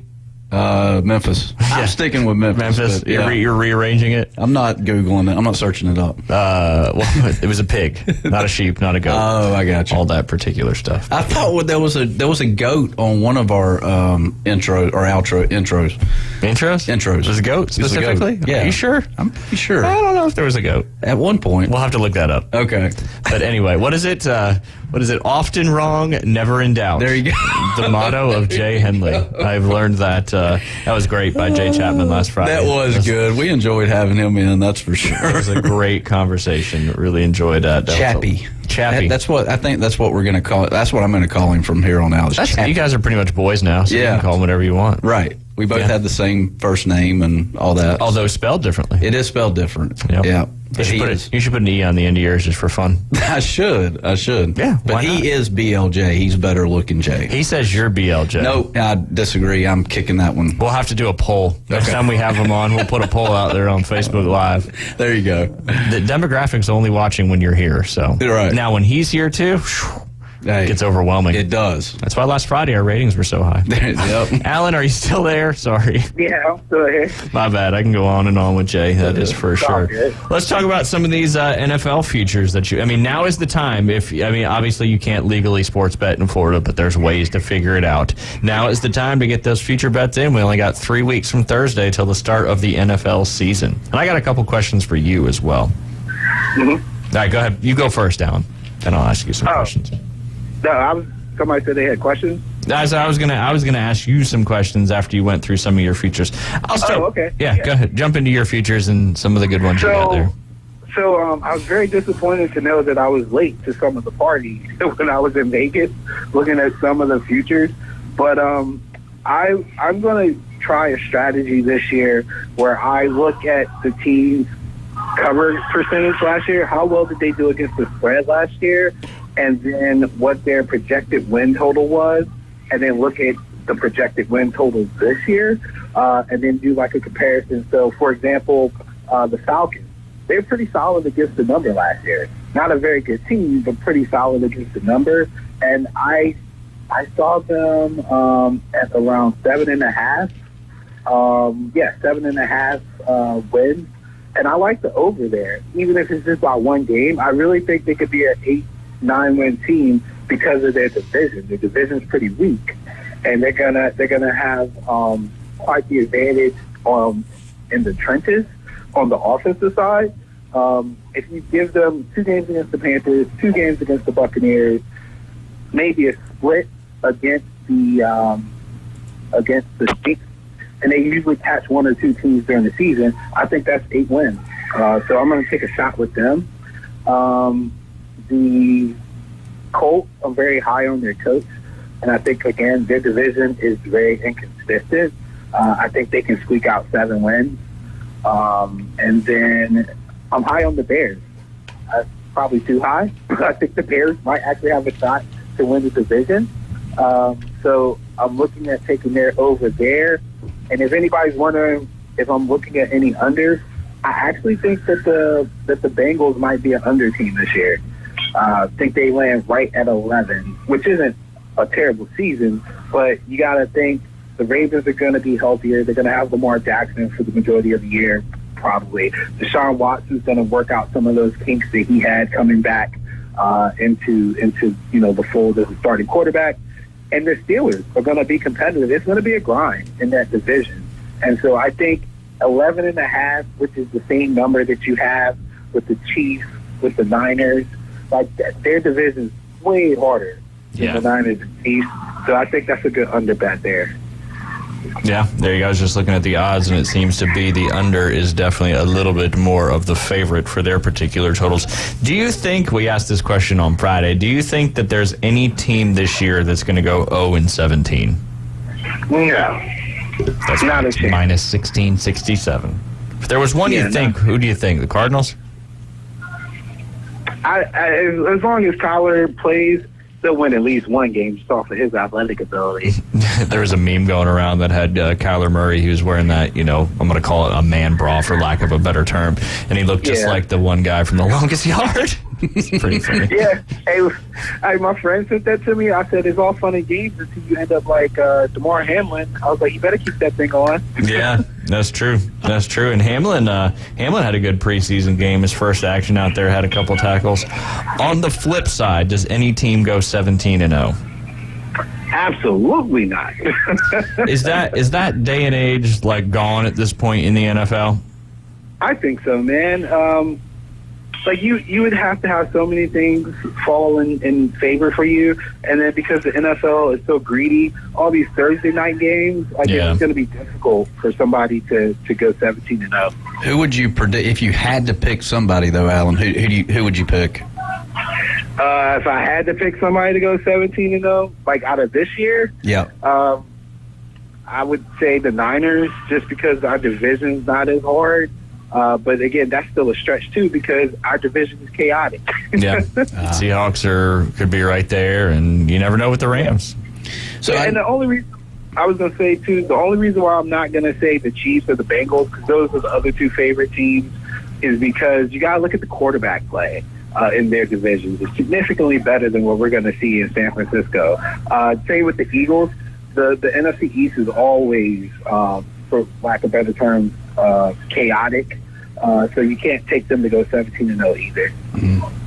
Yeah. All right, I'm going to completely switch sports. Do the Braves break the single-season home run record of 307? They're currently sitting at, I want to say it was 227, which is 80 home runs shy, and they've got 45 games left, which means an average of 1.77 home runs per game in order to break, or they're going to do better than that in order to break the record. How many more games do we have against the Mets? That's true. Even though the Mets got him last night, though. But, It's a sympathy win. You got to keep him around. In fact, Olsen hit another one last night, though, leading 42 home runs, one over Shohei. Yeah. I'm sure we got another. I mean, and like David's been saying, I think the back half of the Braves season is a little bit more challenging than the front half.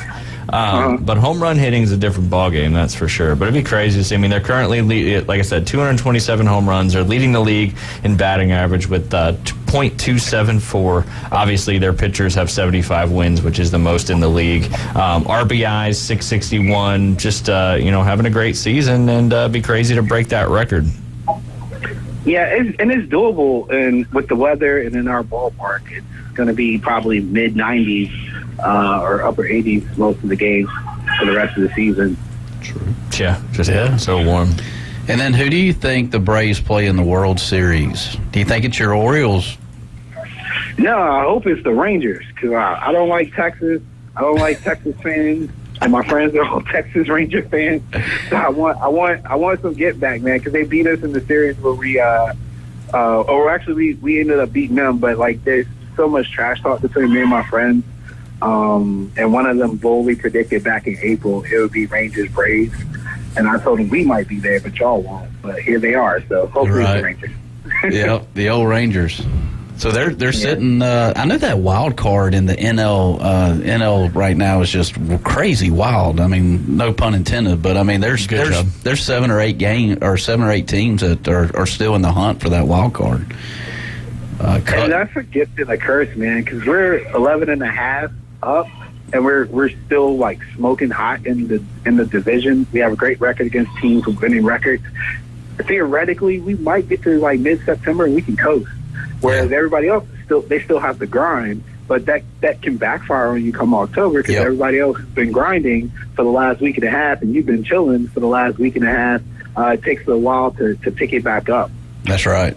Yeah, the NL wild card. Philly's got a 3-game lead. San Francisco's got a 1.5 lead. Miami's got that 3rd spot, and then the Cubs and the Reds are both a half game back, with Arizona being 2.5 games back, and then it kind of drops off there to San Diego. It looks like on the other side of it, the Angels' hopes to make the playoffs are getting further and further away. They're 6.5 games back of Toronto right now, with Tampa Bay being at 5 games ahead in the wild card. Do you think the whole Wander Franco being placed on the restricted list based on those social media allegations of doing something with a minor, I don't know any details, will really affect the Rays on being able to hang on to that top spot in the wild card?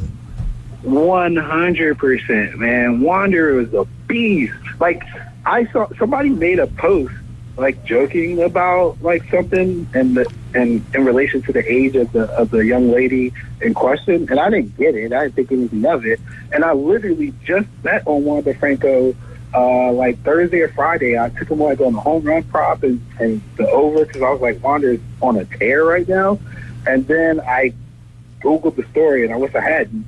But yeah, if him being out is gonna really hurt them. I don't know how they bounce back with that. He's a mainstay in their lineup. Yeah, definitely. I mean, he's. I'm sure his WAR is a lot higher than whoever else would come in. See what I did there, David? I've been paying attention to y'all's stats. I actually know what I'm talking about. Wins above replacement. Okay.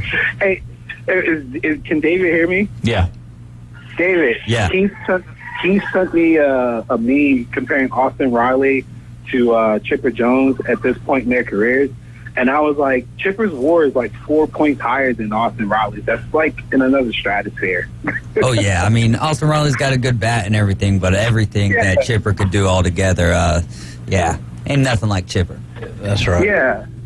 When you were saying, too, Chipper hit from both sides of the plate and all sorts of stuff. So, yeah. And it's not to bash Keith. I know he was just sharing what people were sending out, but I listen to the radio broadcast all the time when I listen to the Braves games.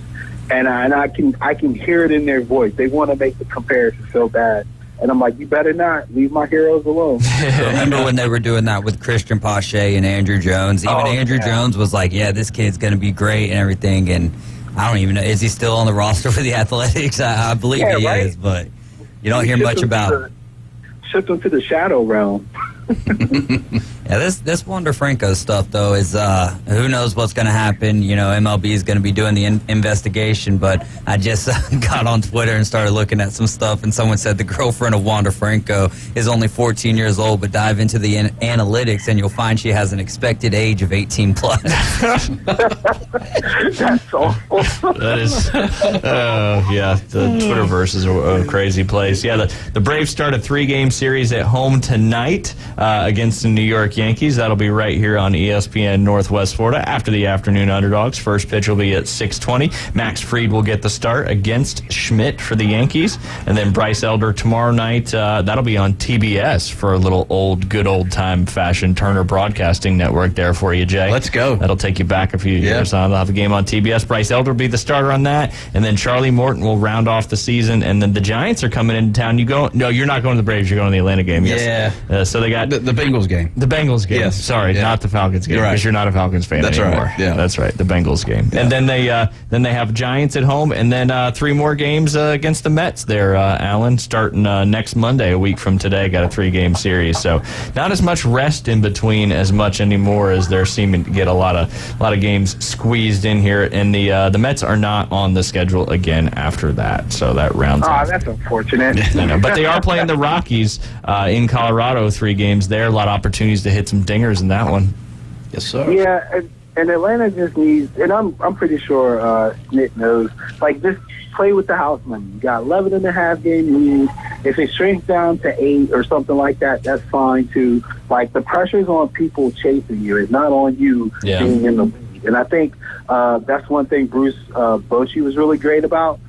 Teaching his teams, which is why I expect the Rangers to kind of hold steady while the Astros have been surging a little. It's still 2.5, man. Like, they're chasing you, so you don't have to play tight. Yeah, definitely. I mean, I'm hoping they. Does the record really matter to you, Jay? The home run thing? I mean, it would be cool to see. Yeah. I mean, I think there's a lot of. Well, when you hit 6 in one game, that certainly helps get you close to that line. 21-3. That was kind of nuts. That's for sure. You think go ahead, David. I was just going to say that I'd much rather see them win the World Series than have that record. Of course. But the record would be cool. Both would be nice. That's for sure. I guess it's like, if we're not going to win the World Series, go ahead and get the record. If we are going to win the World Series, the record's irrelevant. Yeah. Yeah. If only you could predict that. Yes. Speaking of futures bets. What? Oh, future. Yeah, there you go. There you go. Yeah. But still, I know I asked you this probably last week. It might have been the week before, because last week you were in Las Vegas. Still, Acuna's NL MVP to lose? I mean, Olsen's made a great case. 107 RBIs, 43 home runs, leading the bigs. I saw the best meme ever. It said Ohtani, like 41 home runs, Olsen 43. Ohtani ERA 3.3. Olsen's ERA 0. 0.00. Yep. That's great. I mean, honestly, I need to see Acuna get 40-40. If Olsen gets like 50 homers, which is very, very possible, more actually very probable. Yeah. If he gets 50 homers, this is, man, like, that's a wrap. What's the, anybody know off the top of their head, the Braves home run single season record? I'm sure you do, David. 51 with Andrew Jones. Oh, man. Yeah, Olsen is on the cusp with, 45 games to go. Only needs, 8 more home runs to tie, 9 to break. I think the only way he doesn't get that if Snit just ends up sitting him, giving him some rest. But, I mean, the Braves, I think, they have 4 players that's played in every single game this year, which is very impressive. That is impressive. And aren't they on the cusp of like having so many guys over 30 home runs or something like that? Like that would be another record potentially. And I know Albies is second right now in RBIs. I think our top 5 home run hitters total more than like 5 or 6 teams in the league have like all together, like their total team. Yeah. It's nuts. What a year. That's crazy. What a year to be the home of the Atlanta Braves. No doubt. Right here on ESPN. Where was this at when we had Glavine, Maddox, and Smoke? The pitching was fantastic. I know, man. Painting the corners, man. Maddox, he did it best. There's no doubt about it. Yeah, you got Austin Riley, Ozzie Albies, both at 28, Acuna at 26. Obviously, we talked about Olsen at 43, and Marcell Ozuna at 23 as well. So that certainly helps to get those run totals up. Hey, Alan, we got another break coming up. Anything you want to shout out real quick before we go? Yeah, if you haven't, follow me on TikTok at ID_network3. I will be posting more content. I was gone last week, so that's why nothing's up from last week.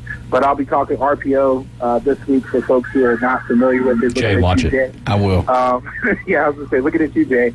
And then when I'll start podcasting. I'm going to go by each division and talk about the win totals and who's probably going to win the division. So if you follow me on TikTok, you'll also get parts of that podcast and a link that'll send you to it. And say that handle one more time, Alan. It's at ID_network and the number 3. All right, Jay, you got to remember that. I got it, man. And it's IB, B as in boy, not P as in Patrick. I already follow him on Facebook. There you go. But this is on TikTok. I know, but yeah. You should be doing some TikToks. I should. Hey, Jay. Good luck finding Carmen Sandiego. That's what I wanted to tell you. Where in the world is Alan? We appreciate you as always. We got one more segment coming up. I want to dive into some FSU stuff with Chris Moats in studio. Thank you, Alan, as always. All right, you were listening to the Inside Drive live here on ESPN Northwest Florida. Just like that, we're down to 1, Jay. We'll be right back.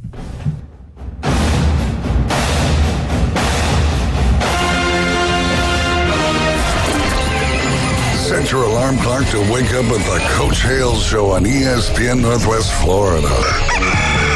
In-depth local and college sports from expert insiders and a dash of controversy. Can be deadly. Weekday mornings 7 to 9. Nothing says good morning like a drunken human alarm clock. You're live from the J. Michaels studio. We all know he loves the Florida Gators, but that's okay. ESPN Northwest Florida. I can control the world. Wow, it's another school year already. On your way to drop off the kids at school, why not stop by Krispy Kreme Donuts and pick up a dozen or 2 specialty donuts to celebrate another school year? The kids will love them, right, kids? Krispy Kreme Donuts in front of HCA Hospital, 23rd Street, Panama City, and Ross Clark Circle in Dothan. 1, 2. I'm in love with a man named Rudy. I'm okay with that. He knows exactly what I want. Keeps me coming back. Cooks breakfast, lunch, and dinner for me. Does the dishes too. I'm in love with a man named Rudy. Last name Barbecue.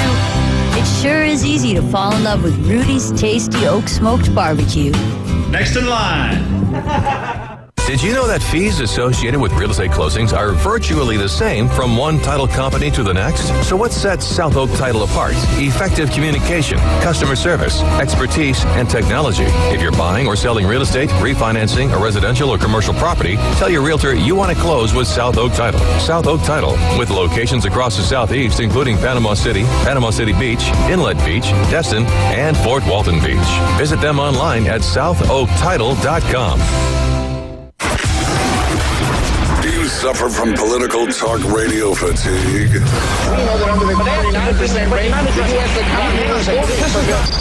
Tune into the most fun and exciting new radio show on the Gulf Coast. It's The Inside Drive with Ryan Mulvey. From the Bill Kramer Chevrolet Buick GMC and Kramer Marine Outdoor Studios on ESPN Northwest Florida.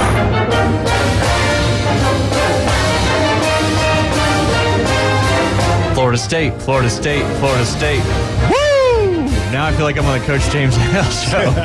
You're listening to The Inside Drive live here on ESPN Northwest Florida, sitting inside the Bill Kramer Chevrolet Buick GMC and Kramer Marine and Outdoor Studios. Didn't mention my favorite title and closing place today. That's South Oak Title and Closing. 4 locations right here in the Panhandle: Panama City Beach, 30A, Destin, and Lynn Haven.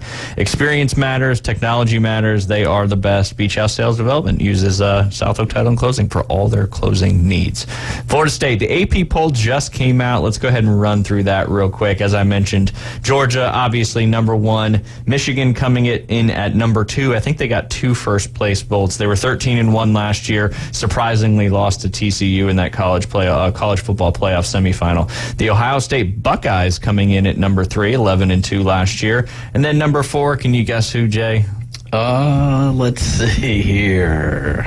Don't have a clue. Come on. Alabama. There you go. Yep. See, all I had to say was come on. Number 4, 11-2 last year. LSU coming at number 5, 10-4 last year. SEC West lost to Georgia in the SEC championship. And then the Southern Cal Trojans coming in at number 6. Caleb Williams returning after winning the Heisman. It's going to be interesting to see how their last season in the Pac-12 goes. And then I want to say under the radar, but Penn State 11-2 last year, coming at number 7 on the AP poll. And then Florida State coming in at number 8, meaning that that matchup there in Orlando at Camping World Stadium is going to be a number 5 versus a number 8. Number 9, you've got the Clemson Tigers. Everybody seems like they forgot about Clemson because they were 11-3 last year and they weren't in the playoff for the first time in a while. Is Cade Klubnik going to be the guy? I don't know. That's really the questions. I'm going to dive into the schedule with you after this, Chris. Number 10, Washington Huskies. Don't forget about Penix Jr. He's top 3 for potential Heisman there. Texas at number 11. Got Tennessee at number 12. Notre Dame Fighting Irish. They always get some kind of ranking that they don't deserve. I don't know. At least they're not in the top 10. Number 13, they were 9-4 last year. And then number 14, the Utah Utes playing your rival, Florida Gators, right there in week 1. And they named Graham Mertz the starter. How's that make you feel, Jay? Fantastic. There you go. Yes. I know you know Graham Mertz real well. I do. Yes. I do. The old Utes. The Oregon Duck. He plays for Florida. The Oregon Ducks coming in at number 15, 10-3. Bo Nix coming back for another year. Potential Heisman hopeful. Might be worth a futures bet to see if he ends up doing it. Kansas State coming in at number 16. Number 17, TCU, 13-2 last year. Won that game against Michigan. Went to the national championship. And absolutely what we thought would happen. Got absolutely boat raced by Georgia. They lost their starting quarterback left. David, is that correct? This TCU quarterback, or is he coming back? Yeah, Duggan's in the NFL. Yeah, that's right. He's gone. And their top wide receiver and Deuce Vaughn, all those guys moving on. So I think that's why their ranking's down there at number 17. Number 18, the Oregon State Beavers, 10-3 last year. Still in the Pac-12 as of right now. Then Wisconsin at number 19. Oklahoma at number 20. Jay, what conference is Oklahoma going to be in next year? SEC. Look at you. You're Yes. so good. And then number 21, the North Carolina Tar Heels. Number 22, Ole Miss. They've got some good players there. Number 23, Texas A&M. Probably would have swapped that with South Carolina. Number 24, the Tulane Green Wave, coming off their awesome season last year, 12-2, and then winning that bowl game. Then number 25, rounding out the AP top 25, is that Iowa Hawkeyes. Chris, what are your expectations this year for the Florida State Seminoles? Obviously, building up a couple years years. And now I think college football playoffs is the expectations. I am so different when it comes to this stuff. And I think because I've been going to games since 1977. Drive up from St. Petersburg. But I'm not a big proponent of being ranked high. Yeah. Never have. It just seems sometimes over the years, even when Bobby was a coach, we'd get a high ranking and boom, we're knocked down 16, 17. We get a loss. I wish we were probably 10, 11, 12 going into the season. Just how I feel. Playing LSU, yes, it's going to be a home game to a degree. Yeah. I can still see them losing the ball game. Yeah. I mean, I really can't. I've been to most every spring game in the last 20 years, and you just can't tell anything when you go watch. And the way Jimbo did it, and then now the new coach, it's not a true game, so you really can't tell what's going on. But until they get on the field against LSU and they start knocking heads, we're not going to be able to tell how good anybody is. But I would rather be ranked 10, 11, 12. A little bit higher. And then because if you lose, that's where you're going to be. Yeah. We're going to be that low. And then we got to play Clemson, 2 weeks later? Yeah, a little bit later in the season. Not till I don't know what week that is, but it's like the 23rd? 1, 2, 3, 4, 5, tournament. 6, 7, 8th game of the season. But if that's correct, which I think it is. Don't we play Clemson on September 23rd? I don't think so. I got to pull it up. Yeah, I was reading a little something to all you game day, college game day fanatics. Which is right here on ESPN Northwest Florida? Yes, sir. This game day started in 1993. It was Florida State #1 at Notre Dame, November 13th, 1993. That was the first game day ever. Wow. So that is 93. 93. They're coming up on the 30 year. Yeah, 30 years. And Lee Corso's been doing it the whole time. Wow, that's amazing. Yeah, we're at Clemson on September 23rd. Dang. So you're talking Jim Brandt. 2 games. Schedule must be wrong. 2 games. And then we're going to be home. Then we go to Boston College. Yep. And then we go to Clemson. So we're back to back. I think the way that schedule was done right there was when it was before they actually laid it out in the week. Just like, so we should probably just take it down now at this point. More than likely. I don't know who's going to take the time. Or I'll just stop do that looking at it. Yeah. Jim, if you're listening, we need an updated grid of all the teams you chose here in the studio and what week they actually are. Don't trust anything in writing. Just put the dates above them, and they're all like out of order still. That would certainly be confusing. But yeah, it's until you play.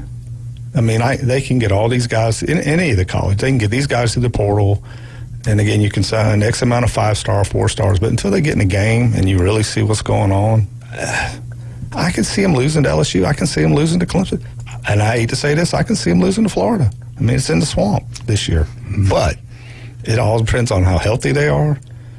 I mean, there's a lot of factors. Oh, I mean, and I've been watching. I mean, my dad went to Florida State. My dad played at Florida State. So, I mean, it's been in me since day one. But it just seems over the years, sometimes Florida State gets ranked high, and then they blow it.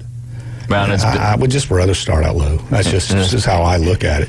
It's certainly been several years since this high of a preseason ranking, that's for sure. And it's crazy to think 2 years ago when we knew this series was happening, going to the Mercedes-Benz Superdome and then going to Orlando. Who would have thought that in 2 years it would have been number 5 versus number 8 in that second game of the series? And then 2 years from now, we're playing Alabama in Tallahassee. Yep. Your questions, I heard you talking about the stadium and being redone. Yeah. That's the goal. I believe it's the alumni side. Okay. Because when we go over, I don't know which week yet, we will get a tour of what the new part of the stadium will look at, and then you have to spend X. Yeah. To get, there's a very real chance I won't have my seats anymore. Yeah. Be just because of, I hate to say it, just money. I mean, what it comes down to. But the goal is to have that stadium refigured. For that game. For the Alabama game. What's the furthest you've traveled to a Florida State away game? Myself, Jacksonville from here. Okay. When I lived in St. Petersburg, just dropped. I've never been able to go to away. Well, I take that back. I did fly to Maryland. Oh. Okay. 7, 8, 9, 10 years ago to see FSU play Maryland. Matter of fact, that same weekend, we didn't know what was happening. Penn State was playing Indiana in the Washington Redskins stadium. Yeah. And we got 2 tickets, 4 tickets, 6 tickets, how many we had, people with, and I was able to watch Joe Paul coach, and then I got to watch Bobby Bowden coach. Man, that's cool. Yeah, it was. I mean, it was unexpected. There were some people in the hotel that just had extra tickets and were selling them. So we're like, yeah, we'll go. Yeah, why not? Why not? You know, so yeah, that was the furthest I've ever been. My dad, when he was alive, he flew out to a couple games out on the West Coast, and then of course when he played his big bowl game, he got to play in the Sun Bowl way back in the day. Okay. And he played. He was there with Burt Reynolds and. Corso came in just as Dad was leaving, and this name y'all may recognize, Vic Prinzi. Yeah. And that's awesome. Vic and Dad were roommates. That's awesome. And was around, and then it was Buddy Reynolds. It wasn't Burt Reynolds. Was Burt a good quarterback? He was tailback. Oh, what? Oh, Buddy. okay. Corso Buddy, was not quarterback. Burt. Yeah, I got Yeah, you. Buddy was a Burt was a tailback. But I tell a story. As a kid, my dad would hitchhike from Panama back over to school. My granny would buy him potted meat and beanie weenies and crackers. And when the training table was shut down for the evening, the players would come to his room and he would sell them. And every midnight, Burt Reynolds would knock on his door. Sammy, you got some of them beanie weenies and crackers? And Dad made side money selling potted meats and beanie weenies to the football players. Amazing. It was, some stories, but then, Buddy was nobody. Corso really had a little bit bigger name, who knew he was going to be what he is today. And then Vic Prinzi ended up being play-by-play with Deckerhoff until he passed away. That's awesome. Yeah. A lot of good memories. There's definitely is. I mean, when we would come up from St. Petersburg to see a game, it was like, the stadium was like a high school stadium. I mean, it was the old-timey kind of bleachers. You could you look down and see the ground. I mean, the weight room was nothing. I mean, the facilities has surely grown in this time period. And continuing to, and you have to keep up with the arms race, that's for sure. I know we do have Lynn Haven Rob on the phone. Rob, we only got about 2 minutes to go. What you got for us? Well, real quick, I want to say my dad was at Florida State from 55 to 59. And I grew up in Tallahassee around all those guys and all the coaches and stuff when Bill Peterson and them were there. But anyway, back to being whether we'll beat LSU or not, a lot of it is will the coach put us in a bad situation? Yeah. I'd like to get y'all's thoughts on that, because that going for it on fourth down when you really should be playing field position and punting the ball and turning it over to your defense, I think that has cost us a couple of ball games in the last couple of years, maybe more than a couple games. Well, I know y'all are hurrying up, but anyway, y'all, great day. Great show today. Talk to y'all later. No, we appreciate you. We look forward to hearing from you again soon. Yeah, I mean, that's the thing. It's does the game, it matters, but does it matter for your college football playoff hopes? It's game one. You can lose it and still make it to the playoffs. So how you can lose that ball game, but they got to run the tables. Yeah, they can't lose, and they got to. And when they play Florida, when they play Clemson, and they've got to be impressive. They can't. I mean, I know a win's a win, but when you got people in a room, some of them who play football, some have coached football, some have never even been involved in the story of picking these teams, what they see on the field matters. If they put 50 points on Clemson, you put 50 points on Florida, and you lost to Clemson, then you got to probably going to have to play Clemson twice. This is the first year with the new, you got rid of the divisions in the conference. I would love it. I mean, like I said, I bleed garnet and gold, but I'm more realistic than I am anything else. It's, like I said, been watching them as long as I have. Which is a good way to be a fan. Absolutely. It's if we make it to the playoffs, I wouldn't be shocked, but I wouldn't be disappointed if we did. Yeah, it's not the end-all, be-all. It's not end-all, be-all. This school and this time and this team and this coaching staff, their future is very bright. There's no doubt about it. Absolutely. Chris, we appreciate you hanging out with us today and talking about Toys for Kids. Coming up on September 23rd. We need raffle prizes. We need swag. And until T-Box signs. Yep, T-Box signs. Tune in the afternoon Underdogs this afternoon from 4 to 6 p.m. We will see you guys tomorrow at 11. Have a great day.